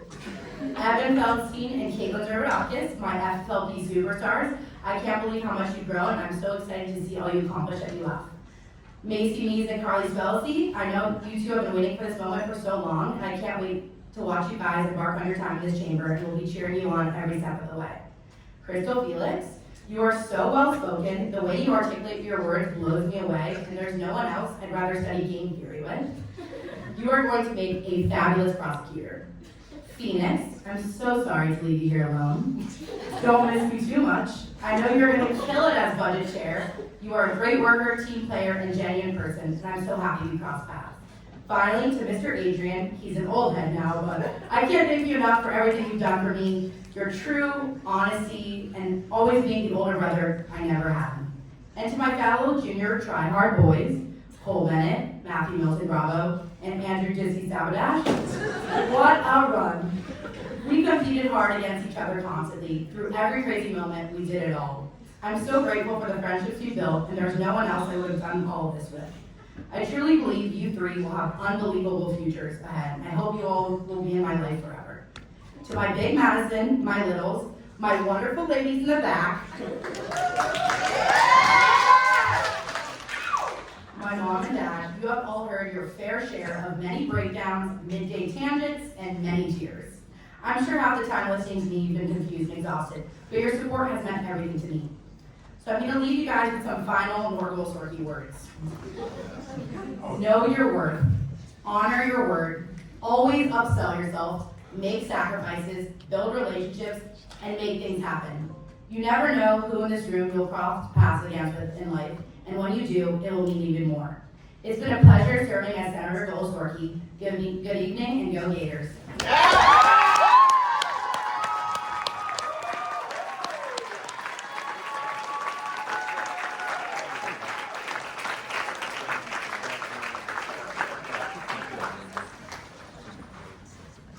Thank you, Senator Wolsonovich. We are now in line for Senator Bennett's goodbye. Member at large, select.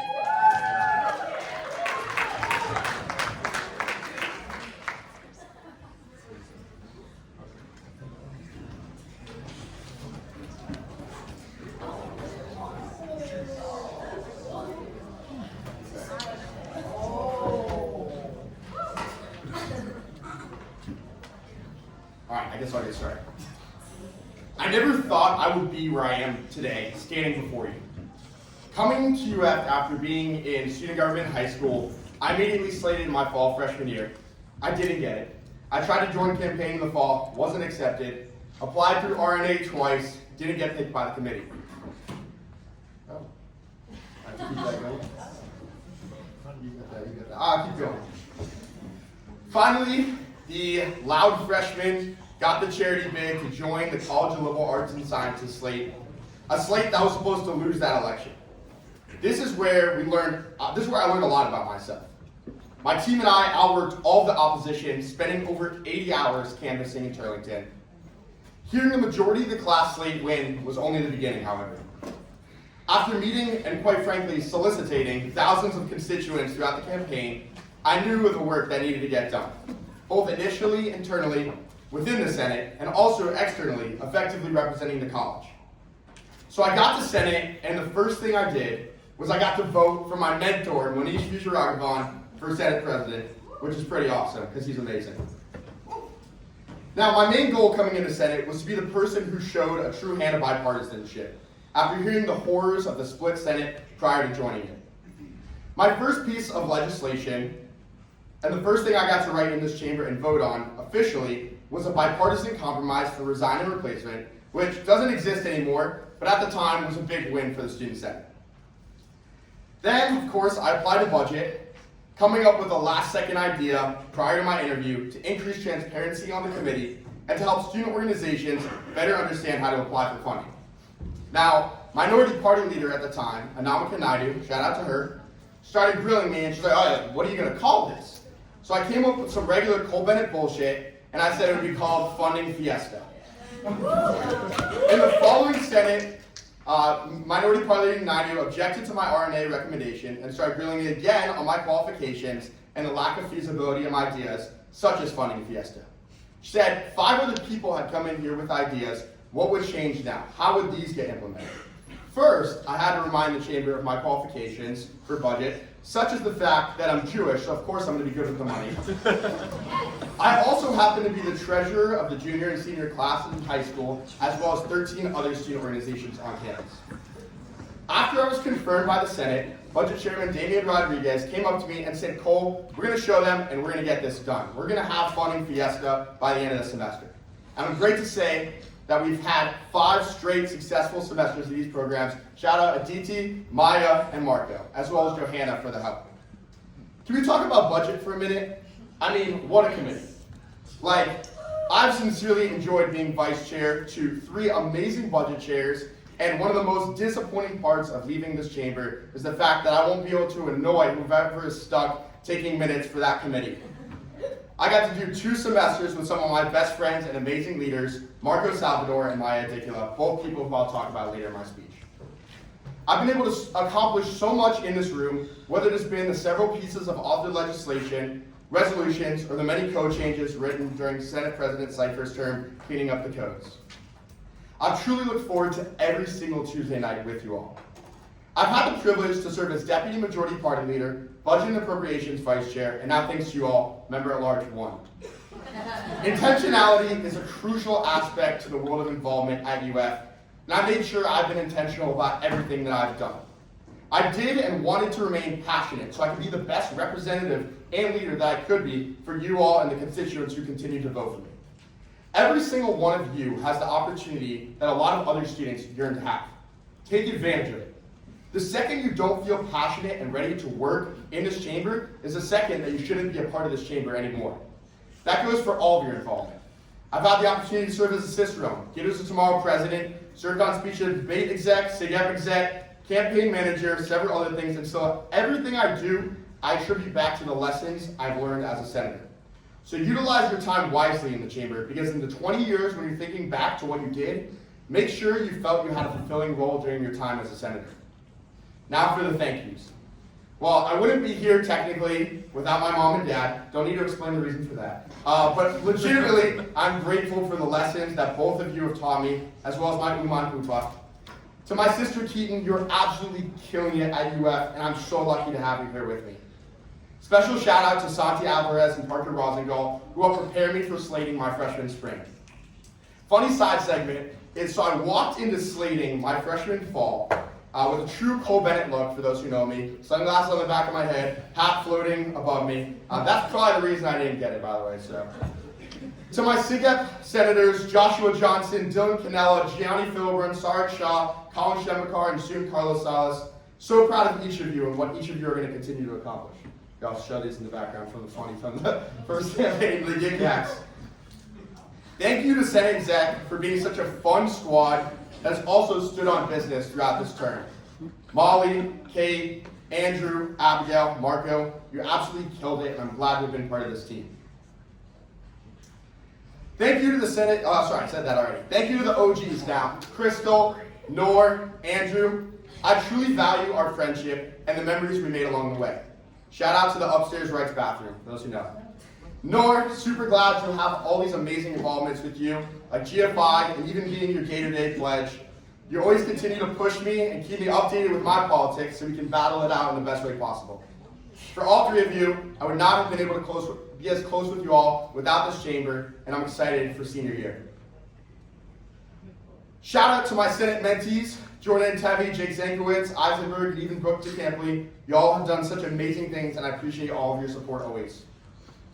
Bravo and Marco, I'm beyond proud of both of you, and all of you have accomplished and all that you're going to do. It was truly an honor to serve as your campaign manager and to have been your friend for the past 3 years. Bravo, there's truly nobody more well-deserving for this role, and I'm excited for what's ahead. Please, nobody subpoena my Instagram DMs with Marco. That leads me to Mal number 2, but CM number 1, Zoe Metric.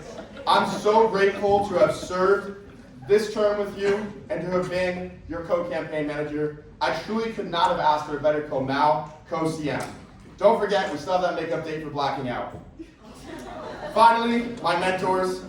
I honestly might be the luckiest person on campus with the amount of people that have taken me under their wing to help me out since my freshman year, to turn freshman year Cole Bennett into the person I am today. Joe Levine has been there for me literally from day one, and I always look up to you, even if I have to talk down to you. No, I'm just kidding. He's awesome. I love you, bro. Awesome. Drew, Lancelot, AJ, Annabella, Aaron, God, Cody, thank you for your constant support. Julia Cypher, thanks for being a great MPL and even better Senate President and friend. Freddie Rappaport, you're a literal beast. From serving as your AA to being the DMPL to follow you and many more, you inspire me to be a better leader and a better person. Now for my parents. For those who didn't know, I am an Indian child. My parents are Maya Idiculla and Monish Vijayaraghan. Monish, my Cicerone's mentor and my #1 supporter. If you have no fans in life, then I am literally dead. I've never met someone so altruistic, and I'm so lucky to have you as a mentor and a close friend. Maya, after I kicked your butt in the Cicerone's interview, I figured you'd just take me out back and shoot me. But soon after, you chose me to be your Senate mentee. Shout out to my twins, Jocelyn and Phoenix. After that, I basically decided to do everything that you did because of how awesome you are. So I love you, and I'm so excited for you to run DC. I'm so grateful for all of you in this chamber. I would not be the person that I am today without the people and the experiences here. Thank you all so much for this yap. I love you all. I cannot wait to see what this chamber accomplishes. Baruch Hashem and good night.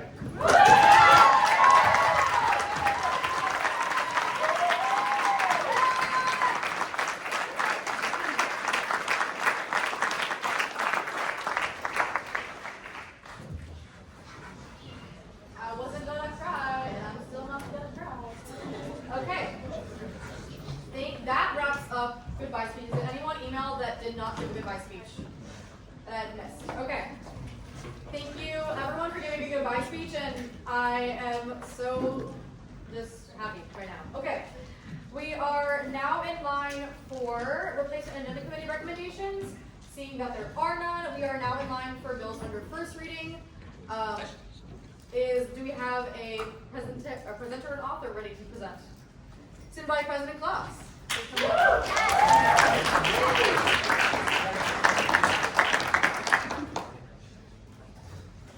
Good evening, senators. Good evening. Wait. You have to say how much. Let me know when I have time. Yeah. All right. Wait, I'm pulling it up. All right.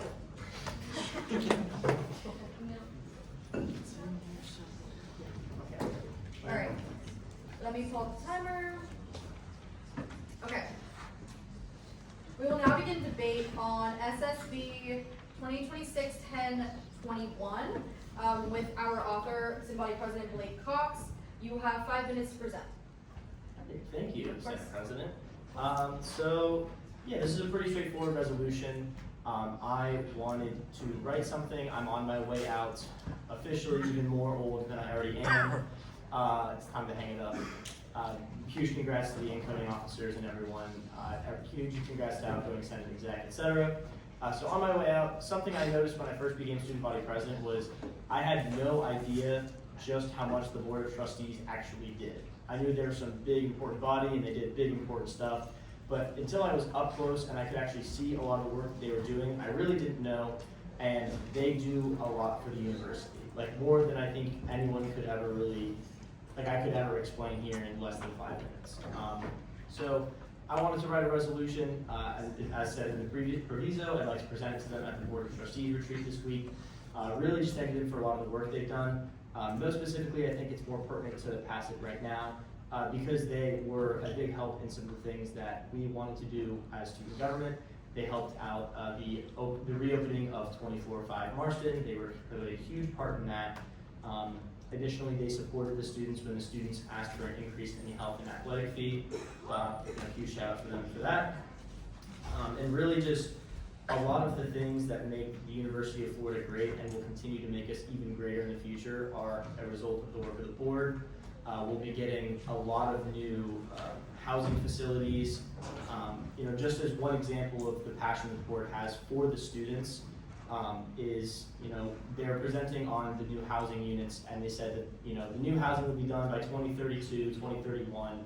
And the Board of Trustees spoke up and said, we need that to be sooner. Our students need the best housing possible as soon as possible. They receive no benefit from that. It makes zero difference to them.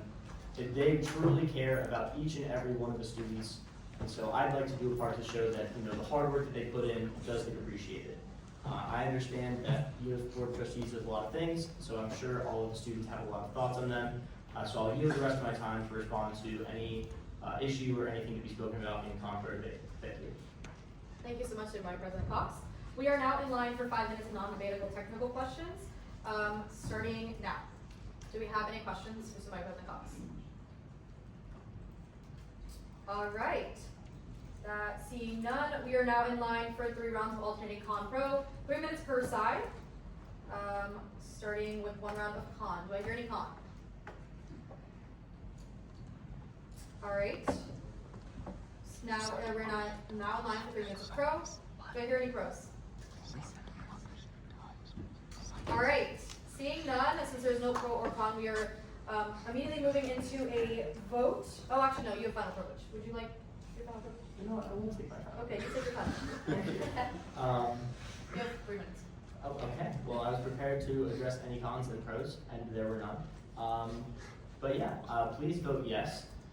This is something that I feel very passionately about, and it's something that I think truly will make a difference, because it's, I'll use my time to do a small anecdote. In the most recent board meeting, the most recent in-person board meeting, many of our student leaders came and spoke in support of the health fee, and something that spoke volumes to me was how incredibly impressed they were with all of our student leaders. Many of them came up to me and were like, I am so impressed with how, professional, how well spoken all of our student leaders are. And I think it's important, they show all of our student leaders respect. They show our students an immense amount of time and effort. And I think this is just a nice thing to show them that the students really do appreciate all of this time and effort, for us. So it's really just a small thank you. It really doesn't mean, it can't even come close to making it for what they do for us. But, I think it's just a nice little gesture that I'm going to try to do on my way out. So thank you so much. Please vote yes, and I yield the rest of my time.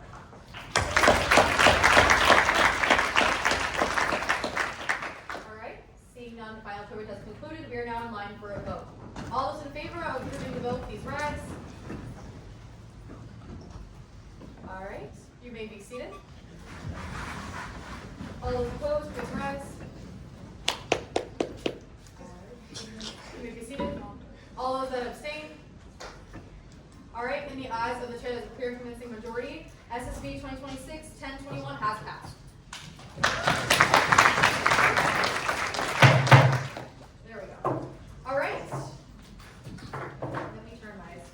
All right, we are now in line for bills that are second reading. There are none. We're now in line for vetoes. There are none.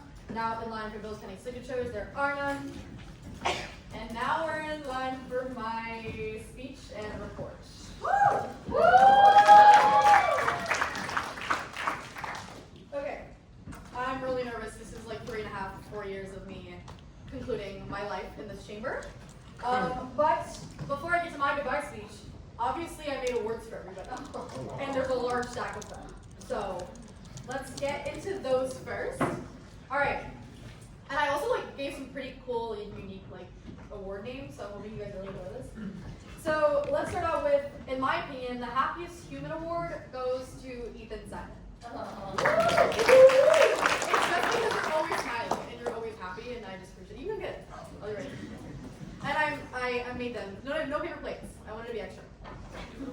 Okay. The next award goes to somebody that I think has put so much work into this chamber. I see this person clerking for almost every committee and will always be asking if I can do more. So the People's Princess Award goes to Ava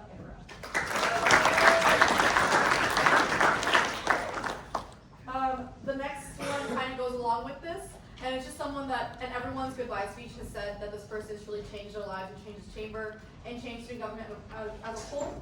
So the People's Prince Award goes to Marco Salvador.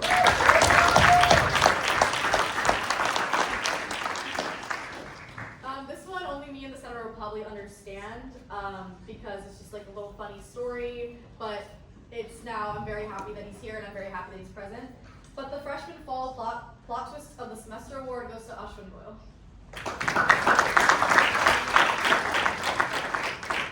So this one doesn't really make sense what I'm explaining right now. I'm on TikTok maybe every day, maybe every hour, and there's one person in this chamber that likes every single TikTok I repost.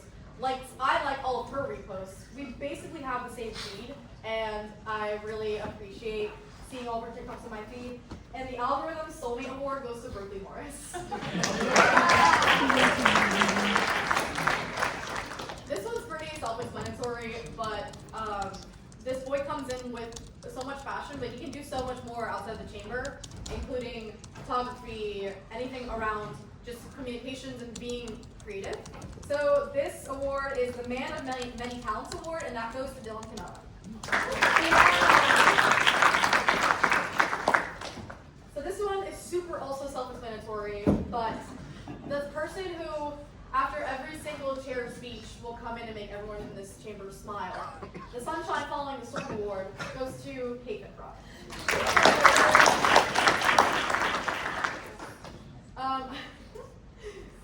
This award goes to the boy that makes me laugh quite every single time I see him, and asks me some of the dumbest questions I've ever heard, but the funniest questions I've ever heard. And he's looking at me with a really big, crazy face. So this award is CEO of What Do I Do Award to Tristan Kajabi.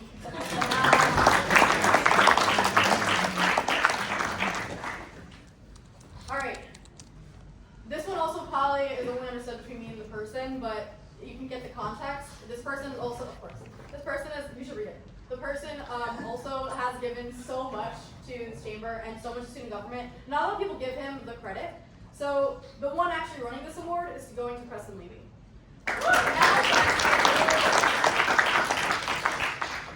I don't know if you guys have watched Burton. I hope you guys, most of you have watched Burton. But my favorite part of coming to the chamber, or some of my favorite parts of coming to the chamber, is hearing the life stories about the people in the Senate chamber and hearing all of the crazy, funny stories. Especially if you're younger than me, I love hearing it because it brings me back to like my freshman days. But I give the Senate Chamber Lady Whistledown Award to Ella Martin because she always gives me crazy stories and I love it. So this one is one of my favorites. This one's one of my favorites, and he's actually walking down here right now. But, so Mr. Jerome Scott, he actually won Advisor of the Year, and he didn't tell anybody about it. And he's very publicly recognized for that, but he didn't get publicly recognized here. So the one Best Advisor of the Year but didn't tell anyone award goes to Jerome Scott.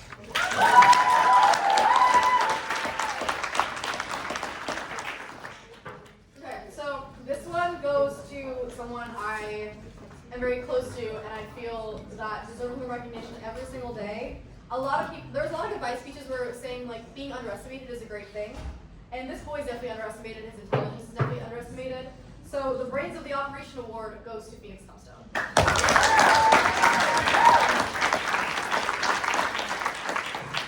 Another person I very much so love, I just love everyone in the chamber, and there's a lot of certificates. This person came into the chamber running really fast and getting ready to do everything and always wants to do things, and I admire that about this person. But because me and this person relate on a level of going to raves and loving EDM music, the most likely to say one more set at 4 a.m. at a rave goes to Colin Salvador.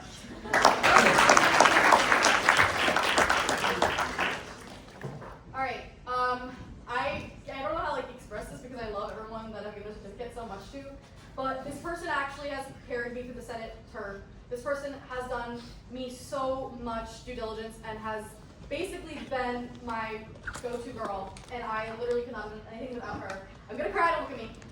The Parliamentary Ride or Die Award, and one of my best people I know, goes to Ioel.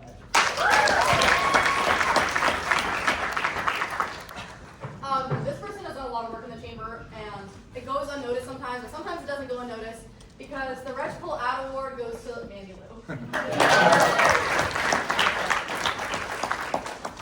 I'm kind of giving similar descriptions, but I've seen so many senators when I come out and do things that always put their best foot out. So I'm giving you guys the awards because I know you deserve it. And so the VP of Motion Award is given to the person who is always asking questions and always wants to do more. And is also another person that is like a secret worker, and I love calling out and giving recognition to people who do the work and don't really get some of the recognition, and I'm doing that today. So Mel, can you please come up?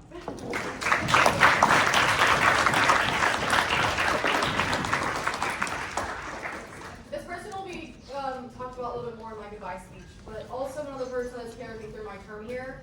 I don't know what I would have done without this person, and I'm gonna get emotional. I'm not gonna have my goodbye speech, but I'm just gonna cut to the chase. The Mr. Holy Face Card Award goes to Mr. Bennett.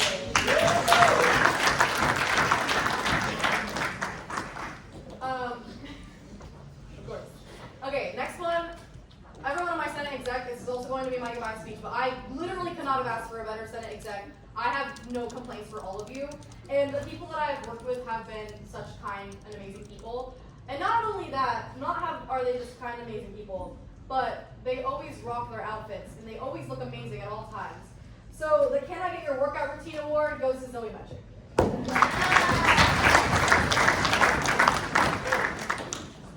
This one's so easy, and if I say it out loud, I promise you probably all can get this. But the Most Likely to Be Famous Award. Can we think about who in this chamber that might be? Okay, because I gave it to Ari Meyerowitz, and I cannot wait to see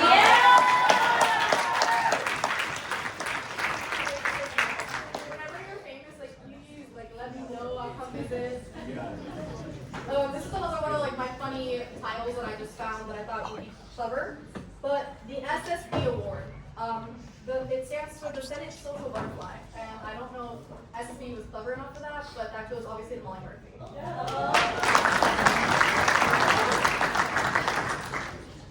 This one was also me trying to be clever. Oh, sorry. This was me trying to be clever as well. Another very hard worker that deserves more recognition as always, as all of you do in this chamber. But the most, if anyone gets it, the most Drive N Award, Career Drive N Award, goes to John Petros.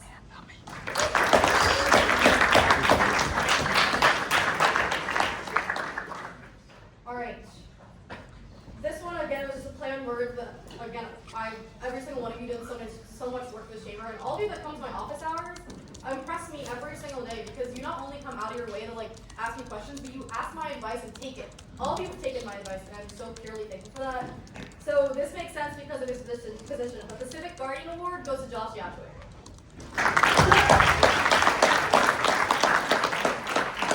He's not here. Oh, I'm gonna have to save this. This is an inside joke.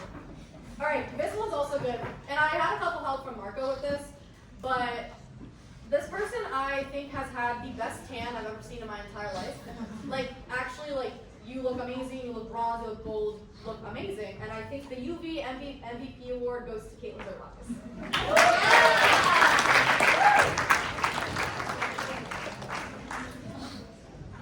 Did he leave? Did Evan leave? Yeah. He literally was waiting for his plate award. Okay. For Evan, obviously, I think this entire chamber can agree that the Golden Child Award goes to Evan Felix. Okay. Next up, we have the Dual Citizenship Award, and I'll explain a little bit further. This person has done so much, but this person has two very big involvements that he is balancing. And so he still shows up to Senate and still does his best and puts the most forward. So the Dual Citizenship Award between Senate and AGR goes to Hughes Club.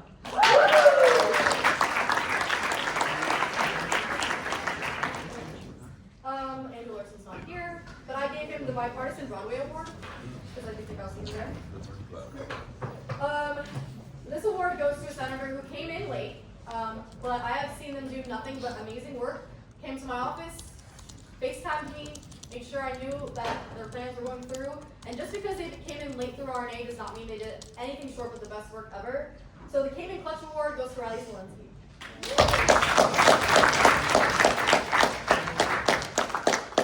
This one's totally gonna boost his ego, and I didn't mean to do that.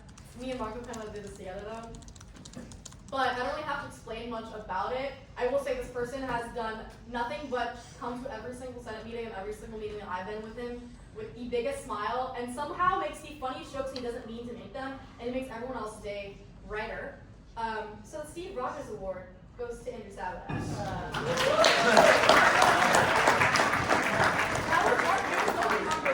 It was on his name. If you put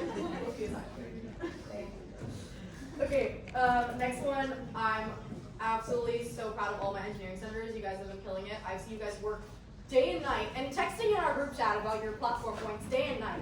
So I'm so proud of my engineering senators. But I will give the Personable Engineer Award to Ms. Hannah Lockwood.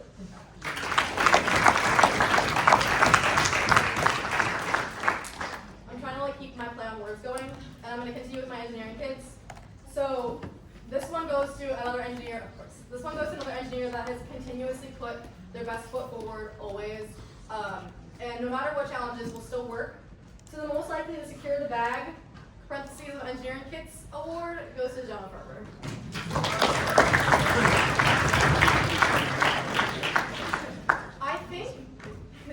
I think this girl got a similar award from Julia Cypher, but I want to give it to her again because I really want to emphasize this, and you deserve it again.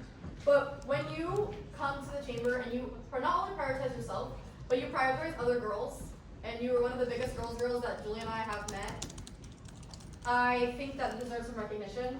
So the Safe Space Award goes to Julia Pascal.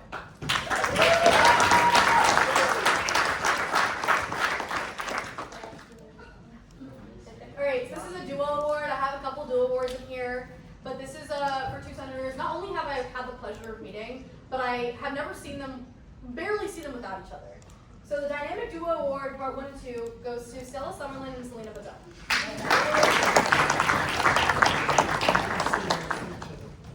And they stay next to each other, so this is proving my point. I have one more duo award, and that is for the people who actually none of us would be here without. The people who do everything for us, and people who never complain and do their job well. To our Senate Secretaries, Ariana and Kara.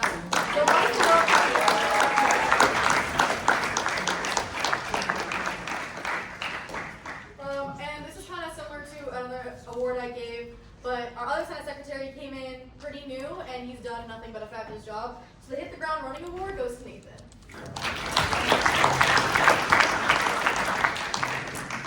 Cassie's not here, so I'm going to put that up front.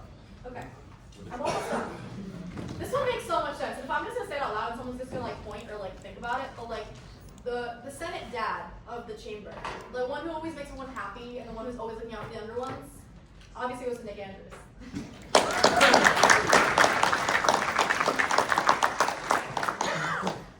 And my next one goes to someone who's very passionate about the word dog and is very passionate about the location of dog.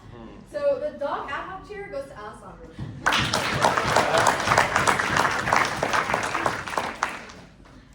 Okay, this clearly, I made this award, and clearly it was proven with her goodbye speech and how much the chamber loves her.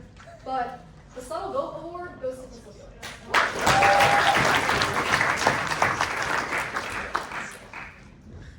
This is a good story because I will say, and I'll tell you, and this person I guess is bored, I hope you keep this for the rest of your life. You had the best RNA interview I've ever heard in my 2 years of sitting on RNA. And that's not on RNA for a while. Your RNA interview blew me away. You speak so eloquently, and I hope you bring that to the rest of your life because I was impressed by you, and I still am impressed by you, and you just talk in public. So the RNA Royalty Award goes to Taylor Blake.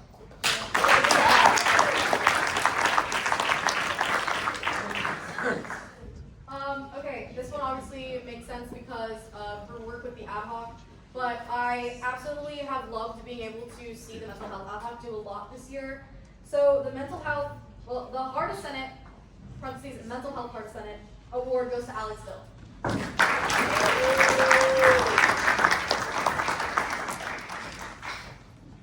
This one makes a lot of sense just because I know I'm getting a repeating pattern of people who do so much and don't get a lot of recognition or are just silent and confident, but you do so much and you are so seen by me. All of you that have gotten the award have been seen and have done so much, have come to my office hours, have literally reached out to me multiple times on Snapchat or have reached out to other chairs, and other chairs here have seen that and have told me about you. So the Driven to Deliver award goes to Lexi Jacobson.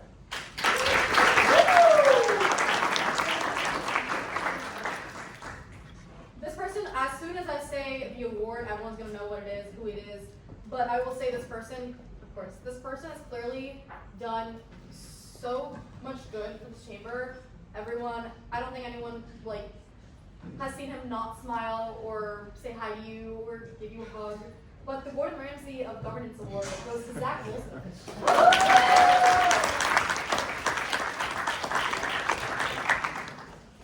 This person is also going to be in my goodbye speech, but I will give you a little bit of, as soon as you all say this, you'll understand.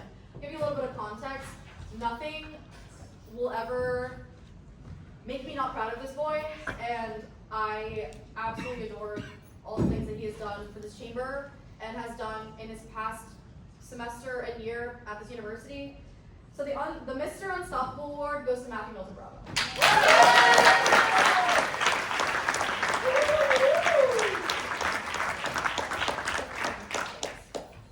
Okay, everyone else is gone, so no more certificates.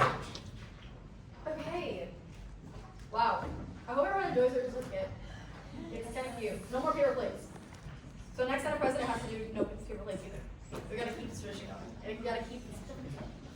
Alright, so I am now officially starting my final goodbye speech that I've waited 3 to 4 years to do. And I am very thankful for every single one of you in this chamber that have come out. I see so many people that are not senators that came just to see my speech. And I love you guys so much, and I could cry. So, oh wait, I have a presentation. I forgot.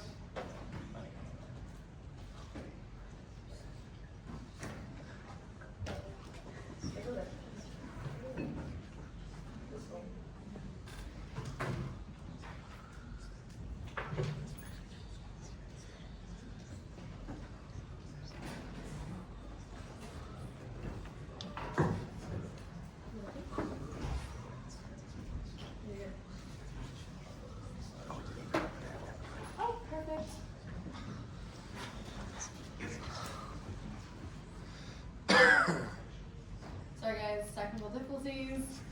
AJ's smiling in the back like really wide, it's like making me nervous. He's like really excited for this and like, I'm ready too. Okay.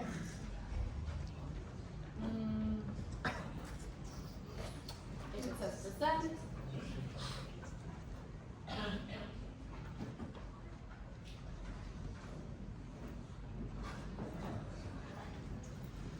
Okay, maybe I'll just make it bigger, or is it not gonna work?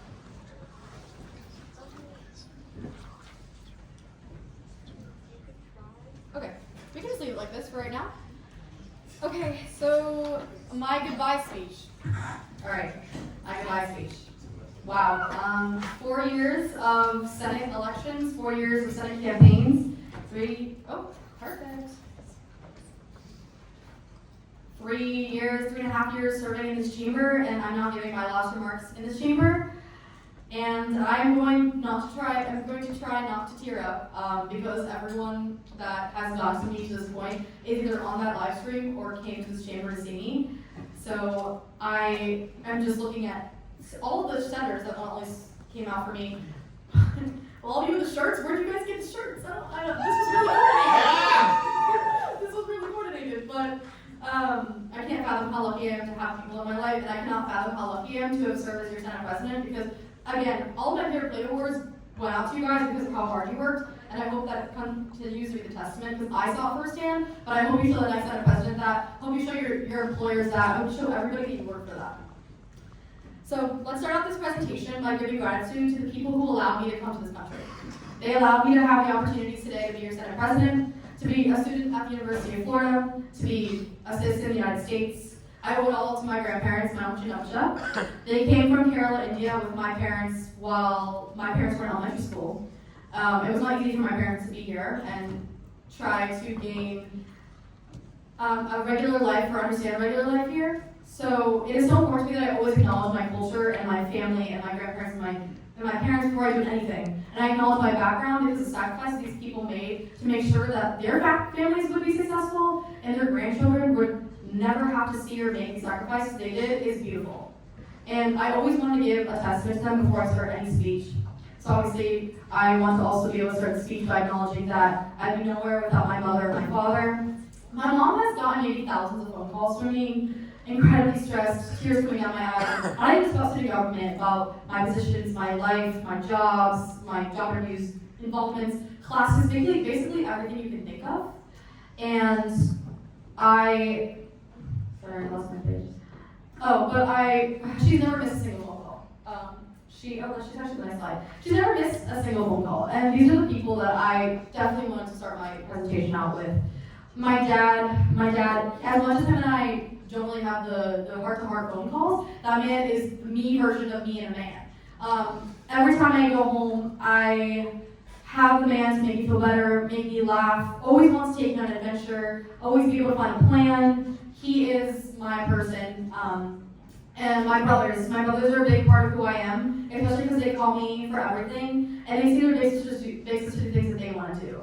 It really touched my heart because my brother recently decided that the only reason he wanted to go to the University of Florida is because of how highly I talked about it and how much he enjoyed coming to the University of Florida. So you guys will see another Idiculla here in a couple years, hopefully.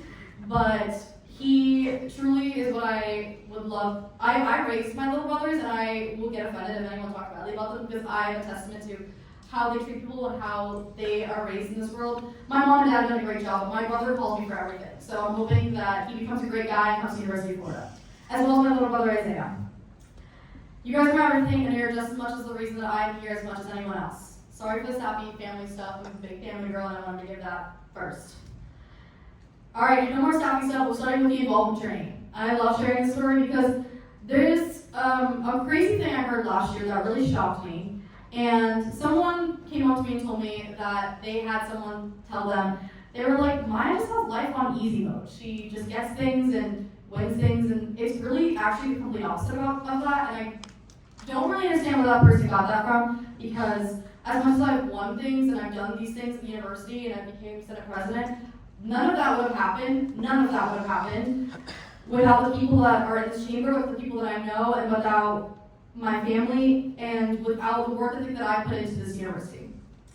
I want to recognize that I'm the first person to go to the University of Florida in my family. There's no one ever in my family that has really gone to the University of Florida, my primary family. No one that knows about student government, no one that knew about Senate, no one that knew about Greek life. I was actually also the first person in my family to ever be in Greek life. No one in my family could help me, but they were always supportive. And this didn't become my passion in college, it became my passion long before college. Being involved in organizations that can give back to communities or younger individuals and accomplishing my dreams at the same time is something I wanted to do on my own. It's something I did since high school. And so with this picture, you'll see me freaking out and winning my first Senate election, which was fall of 2023. I've worked every single campaign for Senate since I started school. This election cycle that I got to see Bravo and Marco and Donovan win was the 8th election that I got to watch at the university, and I could not be more thankful for all of the campaigns that I have done. But winning my first Senate election was one of the best experiences. But I want to let everyone know, and the person who said Maya has life on easy mode know, that I didn't get slated my first semester, and then I lost an election my second semester when I did finally get slated. And that was something that I really learned. Getting slated my spring semester all came down to the work ethic and the work that I put into being an ambassador. And a lot of people can take ambassador as lightly, or a lot of people can take ambassador and prove the entire world wrong, like Bennett and Salvador. This is a testament to, especially the younger generation, use your positions, no matter how small, no matter how big, to make a name for yourself. Because I didn't really make a name for myself until my ambassador season. And I was so excited to talk to people. I was talking to people for hours, and I wasn't even slated. And my good friend back there, Joel Levine, actually got the spot that I slated for, but no matter what, I stood out there and I made sure Joel Levine won the baby seat, and we both stood out there together. And that's actually how we became friends. And that's another testament, and lesson I want to give to this speech. You'll be in competition with a lot of people, and you'll be in competition with everyone your age, and that is no testament to how you treat them and how you act towards them. And my friendship with Joe started from that. Trust me, I don't know why I did what I did, but when I did get to my spring election, I ran with some amazing, incredible people that are sitting in the back of the chamber right now, and we still lost our election. And we ran and talked to people maybe 20 hours a week. My roommates who was sitting in the back right now can attest that they did not see me freshman year of spring when I was slated. And guess what? I still lost that election. And that was the first time I saw the work that I put into something not pay off. Usually in life, and stay with me, I know that doesn't sound as exciting. That was the first time that I absolutely did not see the results that I wanted, not see what I thought was gonna happen. And I know a lot of you are gonna say, Maya, hard work always pays off, and I absolutely agree with you. But a big lesson I learned, and a big lesson that I learned that day, is some things are completely out of your control. And you can't let it affect you or define your worth. And that day I really tried my best not to let that define my worth. Because eventually it did not, and I came to Senate and I immediately started again. So my sophomore fall, I immediately came to Senate and I ran for an executive position my first semester after sitting through RNA meetings, after clerking for committees, and I wasn't even a senator. So for those that are maybe here and aren't in Senate and want to be one day, I asked the clerk for the budget committee, I asked the clerk for different committees when I was not even a senator. And I knew I was qualified, I knew I was prepared to be in that position, so I ran for member at large. From then on, I proved myself to everyone else in the chamber, after member at large, that I became majority party leader. I'm not gonna lie, out of my 4 positions in the Senate, I love majority party leader. And I think Julie can agree with me. That position, you get to talk and make connections with every single person in the chamber. You get to make your best friends during being MPL, because not only do they reach out to you for Senate advice, but they reach out to you for life advice. And that's also where my term where I took my mentee Cole, I took a lot of other kids under my wing. It became a really pivotal moment for my life. After majority party leader, I then became budget appropriations chairwoman, and a lot of those skills carried into me in my Senate president term. So like I said, I know I'm naming a lot of titles, but titles mean nothing without strong and good relationships with people you work with. And I really want to leave out everyone here in the Senate, and the next Senate exec, and the next senators. None of this means anything if you can't leave this place you came in, and excited to work, and also saying, I made so many friends, I made so many connections, and I tried my best to be kind to everybody. Because if you walk out of this chamber confidently without showing empathy and love to those around you, you cannot walk out of this chamber confidently at all. And in a bigger picture, you can't walk out of life confidently at all. That was my biggest takeaway from a lot of my involvement in Senate. Nothing you do goes unnoticed, and ultimately does pay off, and will always come back to you in the form of karma if you're a good person. And I think I got some of my good karma here, because freshman year, when I applied to be a senator, my summer meeting before I even started school, before I even did anything, I knew that I wanted to be here, because I sat in the back of that Senate chamber, not knowing anything, didn't know anything student government, and I interviewed for RNA, and this girl, Olivia Green, picked up the phone, and she did not pick me to be the replacement senator, but no worries, I was bored for me, so I came back and sat in the back, and I looked at Lizzie's picture in the back, it was Lizzie Hartzog at the time, and I looked at Olivia Green as 2 women leading the Senate chamber, and I was so impressed, and I looked at that picture, and I said to myself, Maya will be there one day, Maya will be where Lizzie is, Maya will be Senate President one day. And not because I just wanted the standing of Senate President, not because I wanted just to be Senate President, it's because Senate has been my passion project. Senate has been exactly where I wanted to be since the beginning, and I am absolutely thankful that my biggest dream coming to the University of Florida came true, and I'm standing in that position in my dream. So I am very thankful for this opportunity, and I'm very thankful for this direction and this passion project that has brought me to this community. Not only that, but I didn't want to just be Senate President because I saw Lizzie and Olivia. I saw that there was no South Asian presidents on the wall at the time. Monish beat me to it. I thought I was going to be the first, but Monish beat me. And you know what? That boy deserves everything good in the world, and I am so happy that boy beat me. But there is 2 Indian Senate presidents now after me starting college, and that means so much to me. Being a representation for those who don't see people who look like them in certain places, certain spots across campus, or even across the country means so much to me.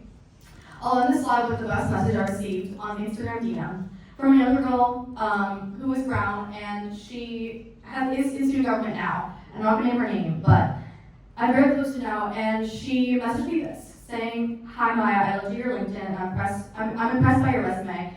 But I'm more impressed by the fact that you prove yourself continuously in different rooms where in today's day and age, a lot of women would never be considered. So I'm going to continue doing that because of you."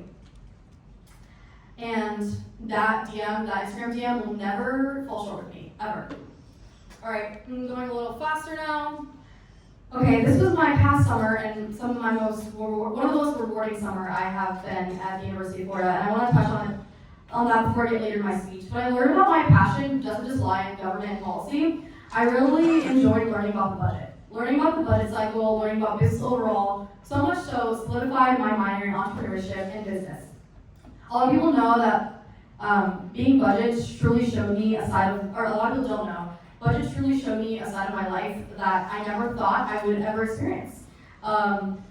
And that summer was the most transformative summer I've ever had in Gainesville, just because of that experience itself.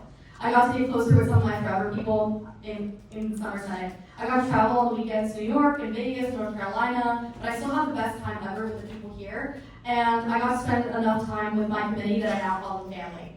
To the budget committee from the summer, I love you guys, and I'm so proud of everything. I'm so proud of everything you've accomplished.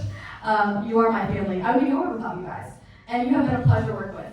But again, I want to touch on it one more time, that my Senate exec this semester has been the biggest pleasure to work with. I have no complaints about any of you. I think all of you are amazing people. Notably Bravo, Abigail, Sabadash, Molly, Zoe, Cole, Marco. I cannot wait to tell my future family and my future kids that my Senate term, when your mom was Senate president, work with the best people. Hello? I love you. What are you doing? I'm talking about Senate exec. But also Jocelyn, because I love her and she was my vice chair on budget committee over the summer. Alright, I'm gonna kind of go a little bit more quickly, but this is my involvement slide. I'm kind of using this goodbye speech as my goodbye speech to Senate, but also a goodbye speech to a lot of my involvements.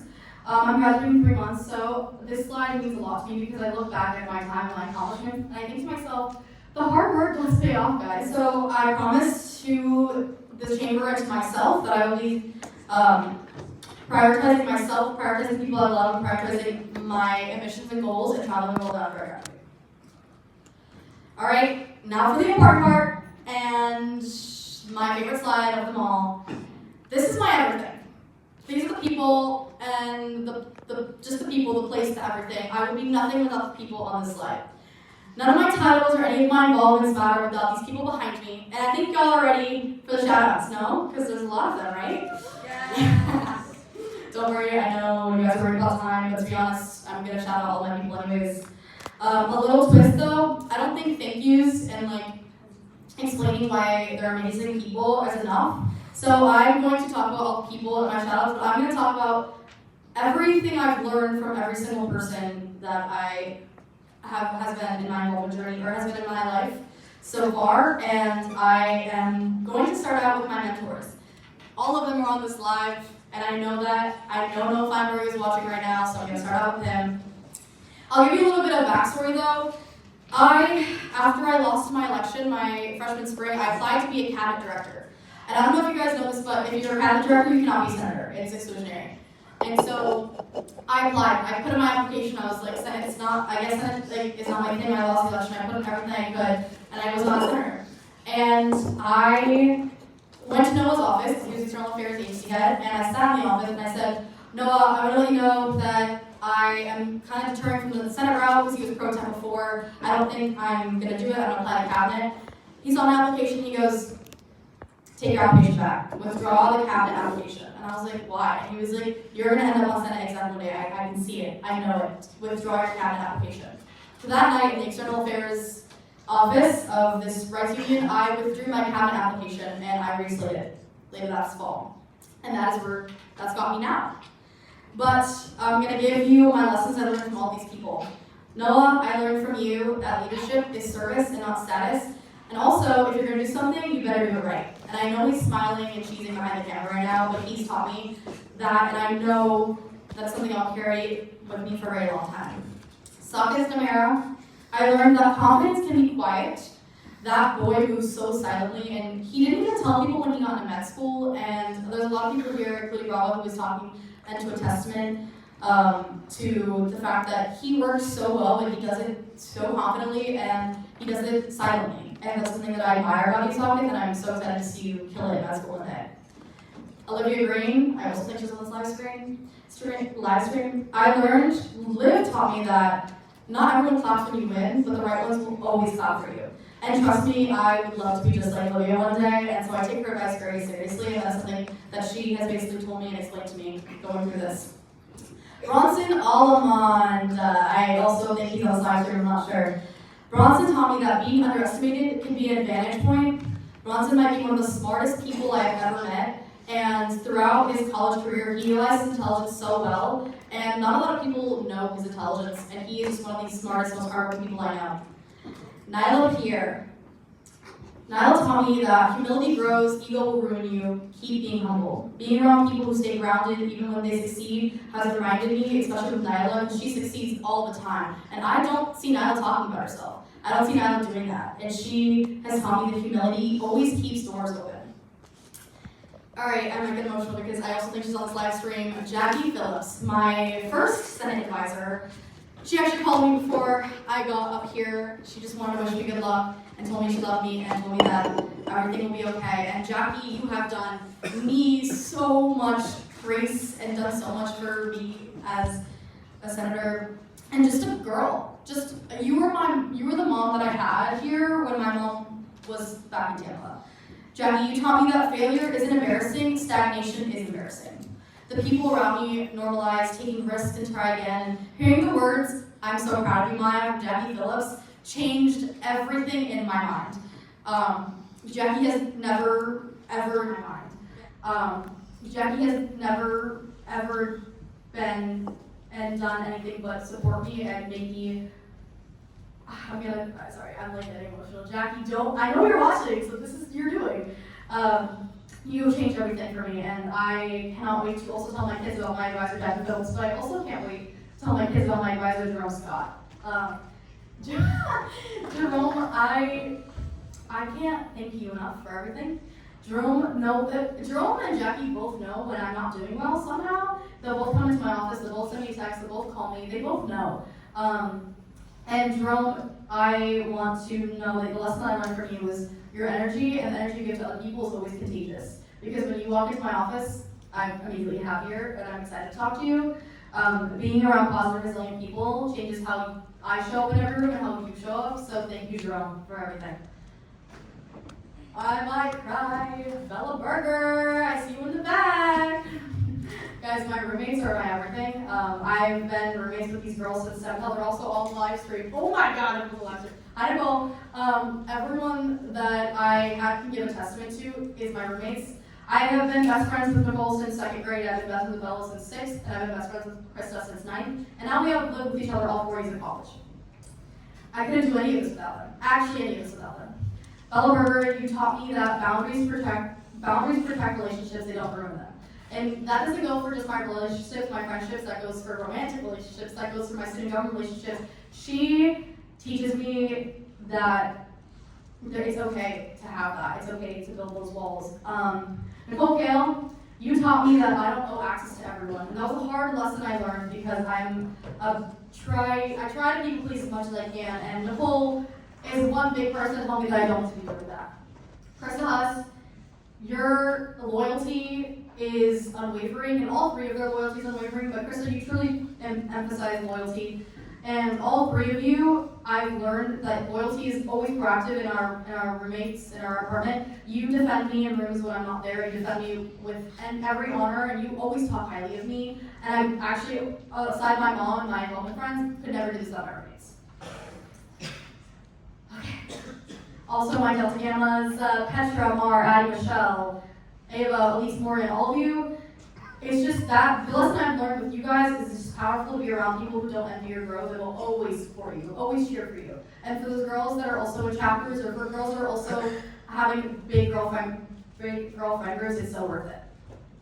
Johanna, you taught me to always protect my peace, because I learned from you that you always protect your peace.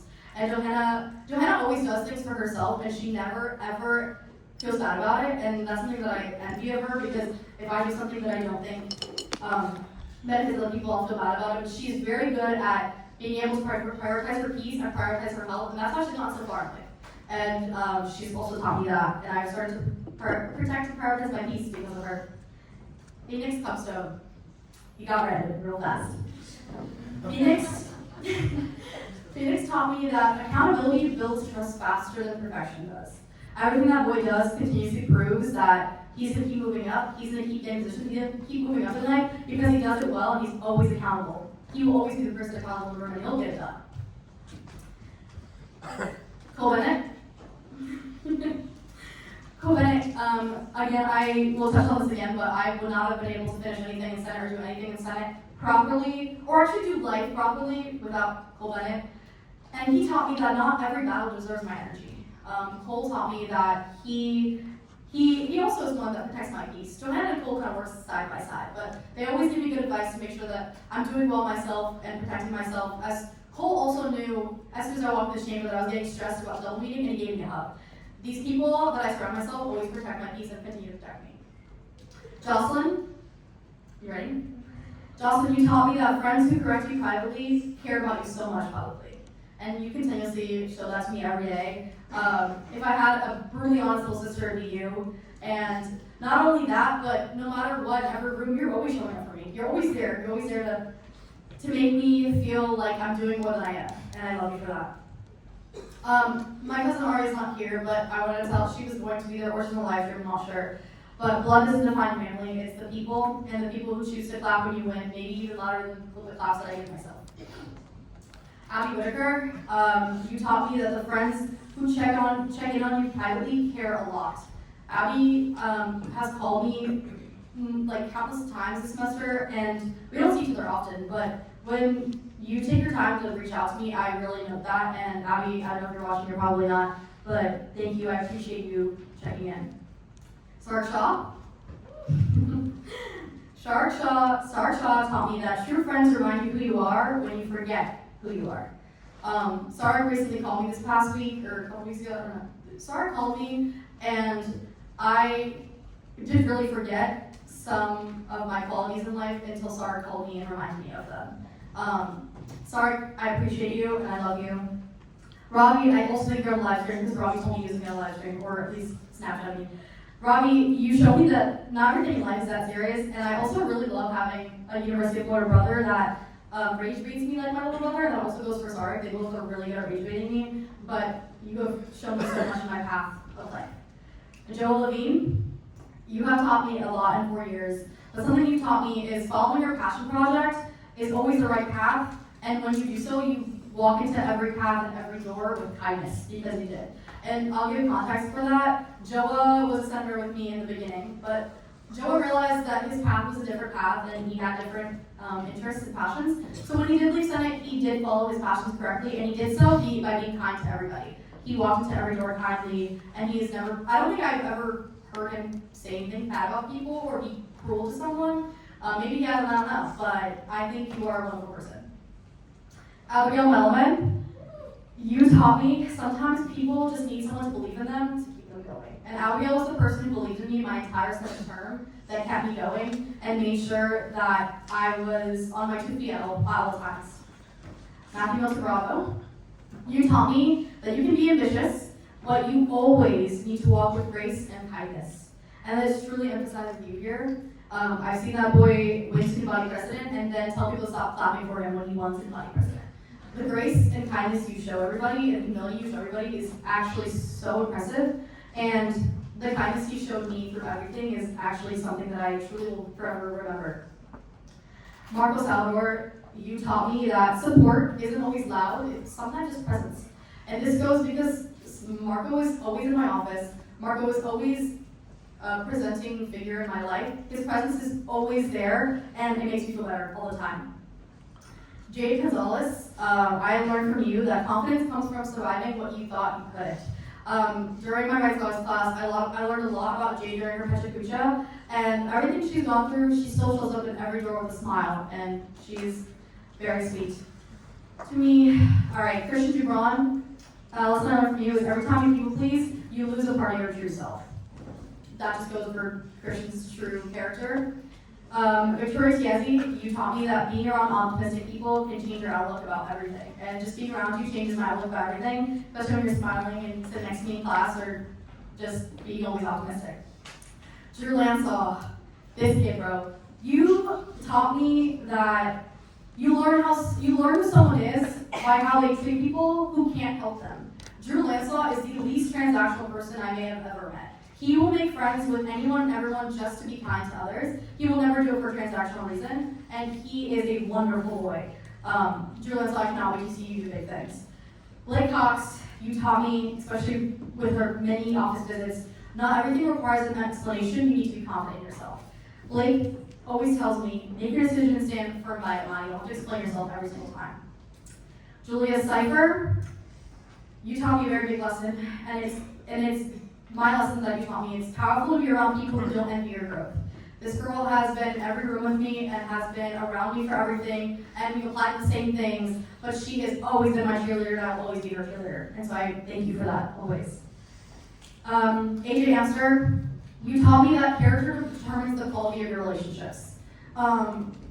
You always put so much effort into relationships, and sometimes you don't get that effort back. And I've seen you not get that effort back, and you still put that effort into relationships. And I applaud you for that because it's a commendable thing.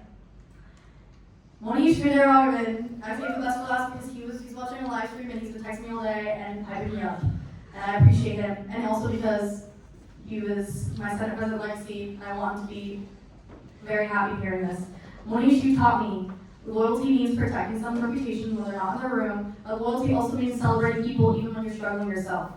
And that's a big testament to who Monish is, because Monish and I will be both in terrible mental health states, or we'll both be in like a time where we're having a terrible day, or we just hate like the environment that we're working in or the classes that we're in, and Monish will always still check in on me and make sure that I'm okay, and even if he's not going through the best times himself. And that speaks to such a testament of him, and that speaks to such a testament of the person he is. I didn't cry. That's crazy. That is the end of my goodbye speech, and I want to wrap up everything. I know I'm sorry, it took a long time, but to be honest, like, I'm not really sorry because I'm never going to come back to September after this. But I want to leave you with this. You are in this position for a reason. You have a journey, and you have opportunities. Take them. Prove people wrong. Please, please, please continue proving people wrong. That is my favorite thing that I love seeing. Prove everyone wrong, and lastly, if I didn't already emphasize it enough, make sure you walk in every door and treat every single person you see with kindness, because I promise you the karma will come back to you. And that's all for me.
If we haven't gotten the chance to meet for the senators in the back, my name's Abigail. I'm currently the chair of the Judiciary Committee. Turning to tonight, voter record. Mark, how you, for the awards, you can just circle yes to indicate that you voted. If you were nominated in one of the awards, just kind of like cross it out and say I was nominated, and send it secretary so I get the gist. Indicate how you voted on SSB 2026-1021, and then 1022 and 1023 should both be yeses. Same thing with the legislation under second reading. Oh, never mind. Write down just to remind you, for the first award, that was just a regular member of the chamber. And then for the second, it's the chair. So whoever you voted for, write down the name. Yeah. Then for validation of election results, we also technically did a vote for that. So indicate how you voted in the other section for the validation of election results. Oh, also, really important, especially for the senators in the back. After the conclusion of this first meeting, we're gonna have 10 minutes, and then we're gonna start the second meeting. So, super quick, old senators, please leave. New senators, come down to these fancy blue chairs. And you guys only have 10 minutes. We want to get this started, so thank you. Thank you, Cheryl. We're now in line for the budget appropriations report with Member Lord Bennett. Thank you all so much for all your time. I really appreciate y'all. Best of luck to everyone. And yeah, no, thank you. We are now in line for the rules and ethics report with Member at Large Ethics. Me again. Hi guys. Not really a lot for rules and ethics. The most important thing that you guys need to know is that absence is reset at the start of the second meeting of the double block. So that's important for all the senators who are currently in the Senate and then starting again. And the new senators, so don't miss the next meeting or any meeting. Other than that, constituency, we're already in the constituency period, so just keep submitting your constituency before the end of the term. The committee will be reviewing that. Also, apply rules and ethics. We're a really cool committee, and a lot of the seats will be opening up. So if you want to see my lovely face once a week after Senate, be sure to apply. And if you have any questions, please text me. I'd love talking about it. Yeah, thank you guys. Alright, we're now in line for the information and communication report, which you're in the front. Okay, not that much from me. I do want to say though, shout out Maya Dune and Julia Casco. They're leaving, but they were incredible members of INC. I'm so grateful for both of them, and if you see them, just give them a thanks because they worked really hard. And then also, super important, all the new senators in the back. For new Senate orientation, you're going to hear about this again. You're going to get emails about this, texts about this. But new Senate orientation is next week at 6:30 in the Senate chamber. You absolutely have to be here. Like, absolutely have to be here. Do not text me with an excuse unless it's like, I don't know. Just don't text me unless you absolutely can. You need to be here. If you have another org, miss it, you're coming to new Senate orientation. Other than that, thank you guys so much. This has been such an incredible term serving as INC chair. I have adored it. I've learned so much, and I'm so grateful for all the experiences I have with it. Thank you.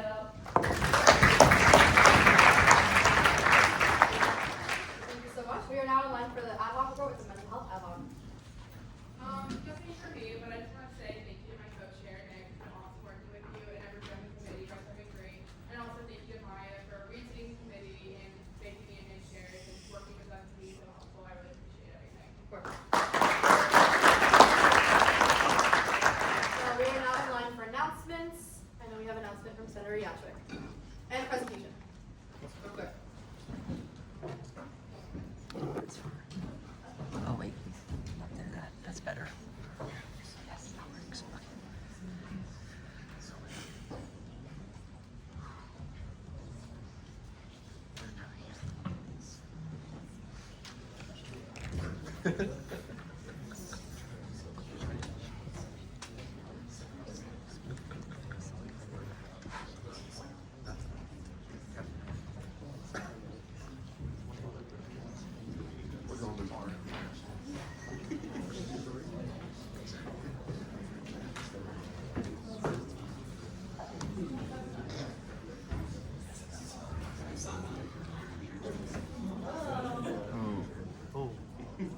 We're supposed to see it.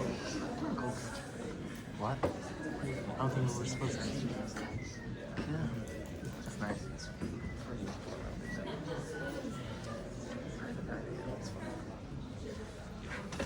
She told me.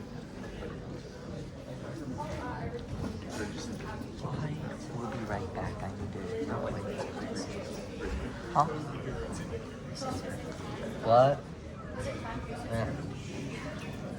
Yeah, I can just see. It's When you guys like have something that something they're like really soggy. It's like a lot of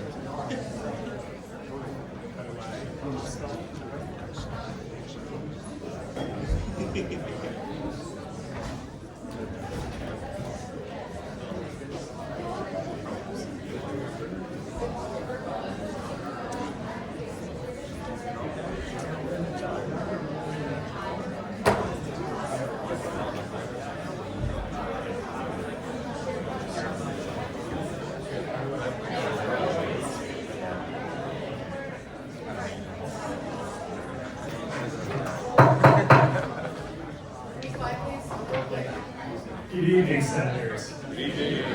My name is Joshua Yachik. In this term, I served as your University Police Department liaison. For those who aren't familiar with my position, I'm basically the middleman between us and UFPD.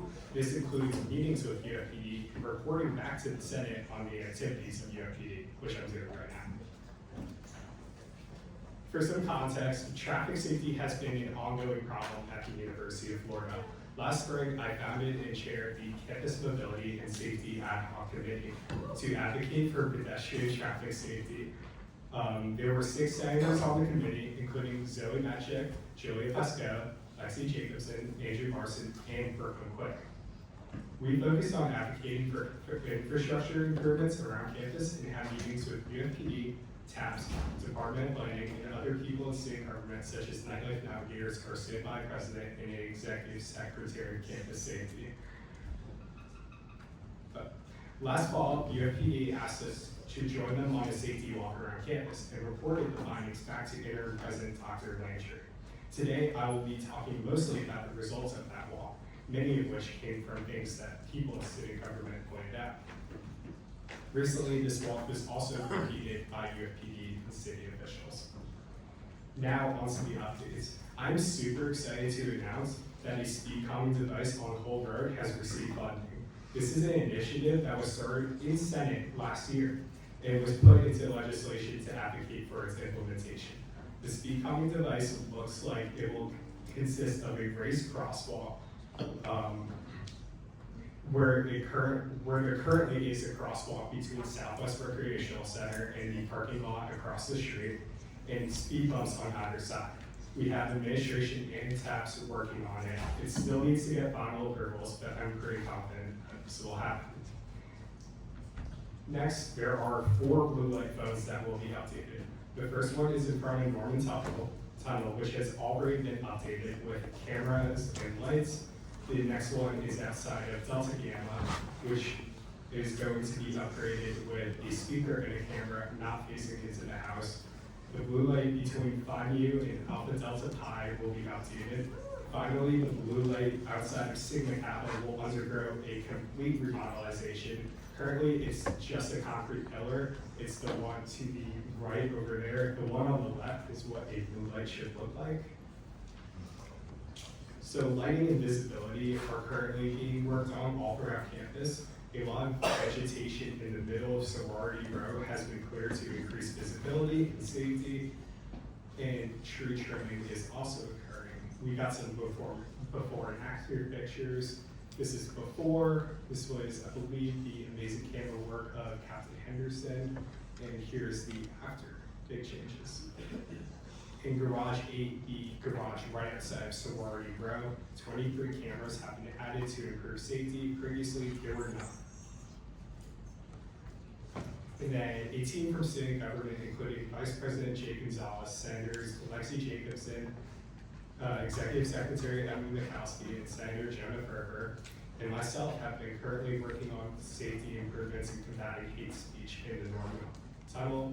I still plan on advocating for new infrastructure projects. Let me know if you have any ideas or would love to help. Finally, UFPD has given me some messages to send you all. If you see something, say something. Do not hesitate to reach out if you feel something is off. It will not annoy them. They are here for you. Recently, a UF student reported something suspicious that led to an arrest. UFPD is currently working on tech advancements. I have to leave that vague. They are recruiting, currently looking for officers in other roles. You could go onto the UFPD website to apply or reach out to me and I can put you in touch with them. They also wanted to say that they're extremely proud of all the work that we've done this semester. They love working with us. This is the closest we've ever been with them, and they want to continue this momentum. Finally, civic engagement on our campus matters, and each of you holds the position where your voice carries weight. When we use our roles with purpose and follow through, we can create real, lasting change. If you have an idea or want to collaborate on future safety initiatives, please reach out. Here's my UF email and Snapchat/Instagram. Thank you all so much for listening, and thank you for the